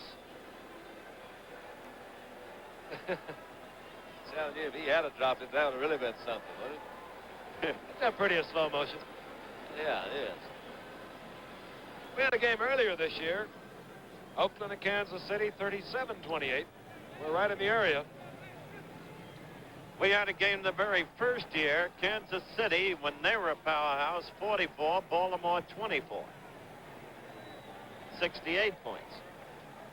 All right, the hijinks on the sidelines. The crowd, as Howard has pointed out, really an enthusiastic group here tonight. Vacillating back and forth with the fortunes of their ball club. And Wershing will kick from his 30-yard line. And it's going to be Larry Brinson at his 5. And Brinson out over the 35 to the 37. There's a Gil Brandt story for you. No one drafted Larry Brinson. He played down in Florida. Not all that spectacular. But then Gil Brandt found out he could run the 109.5. Whoop, into training camp, made the ball club, and has been very effective on the special teams. And they are looking forward to big things from him offensively, working with Tony Dorsett. Right now it's Dorsett, Newhouse, Roger Staubach, Drew Pearson, and Golden Richards. 1st and 10, Dallas. Good field position again, their own 36.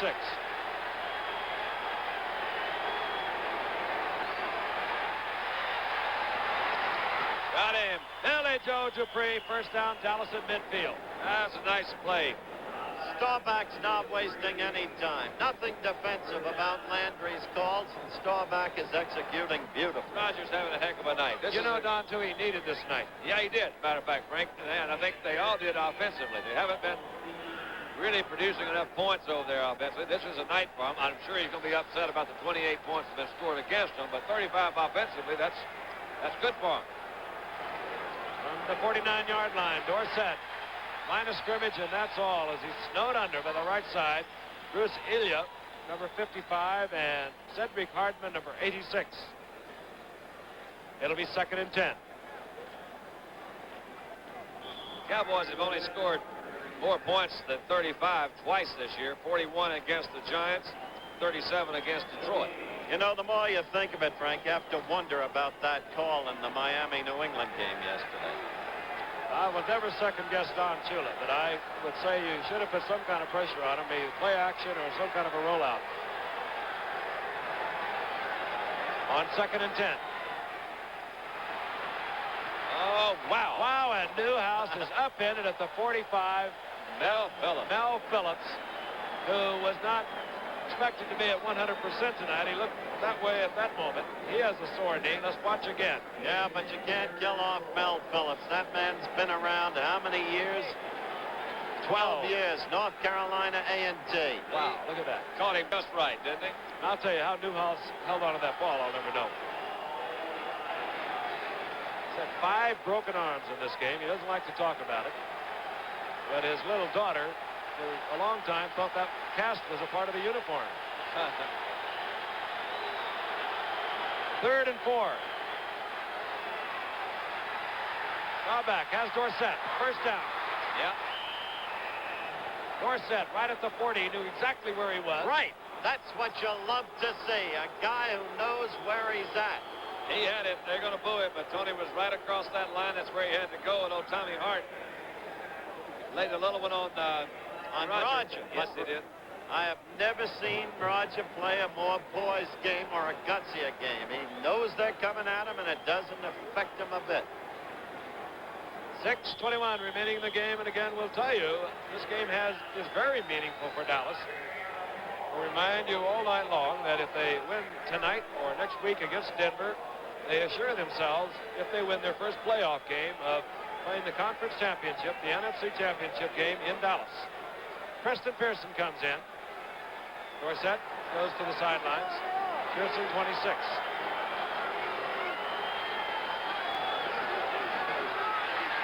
This is Pearson. Oh, they had it again. Really set up well. Inside the 25. A quick screen with a one-man out in front of it. It was Pat Donovan, who has moved over to the left side. Shows you the versatility of Donovan. He made that play work for Pearson. But beautiful calls with San Francisco pouring in on Roger. The perfect time for a screen, Don. That's where you have that real cool blood running right in those veins, because he was looking right Cedric Hartman right in the eye. They just bumped him. That was Donovan that you're talking about. He goes out in front of that screen. They let Cedric Hartman come in, and so was Hart. They were both in there. On 1st and 10. Inside handoff, Newhouse. Little fella scrambles and scrambles, doesn't he? 3-yard pickup. It'll be 2nd down and 7. Robert Newhouse. Nobody really wanted him when he came up. He was really kind of special coming out of the University of Houston. But he's always around the 500 mark. His best year in 1975, he went over 900. Just keeps pecking away at you. 5'10", a 205-pounder. Averaging a little over 4 yards a carry. I think that's an important thing about that fullback position. 2nd and 7. 4:30 remaining in the game. Pearson skips to the 20 for about a 1.5 yard pickup. It'll be 3rd and 5, hit there by Cleveland Elam. Meanwhile, Dallas is chewing up the clock on this drive. We're down to 4:15 and counting down, remaining in the game. Mel Phillips shaken up, shakes it off and stays in the game. I like the way these Niners are playing. They could have given this thing up a long time ago. Their season is over. They're 5 and 7. They're playing hurt. They're playing tough. Playing the #1 offensive team, the #1 defensive team in pro football. Got to give that man credit for that, Kenny Meyer. 3rd and 5.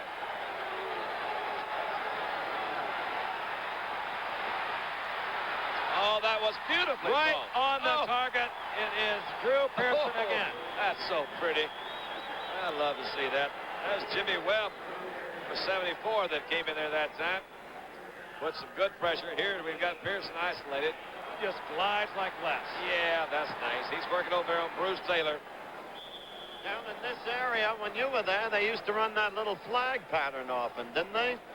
Well, they used to run more of those like a quick, if either guy get Rensselaer on a quick cut across the middle. Sometimes they come to Hayes across the middle.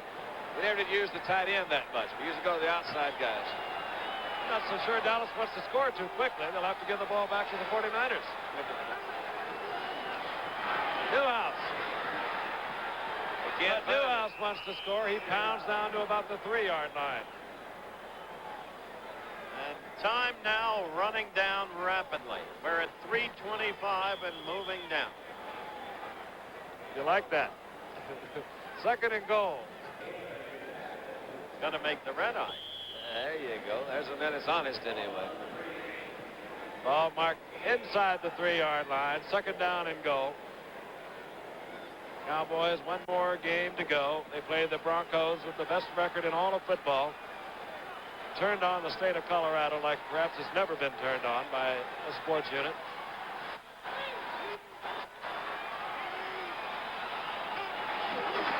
Preston Pearson on his own over the top. Touchdown Dallas. Preston Pearson having quite a night.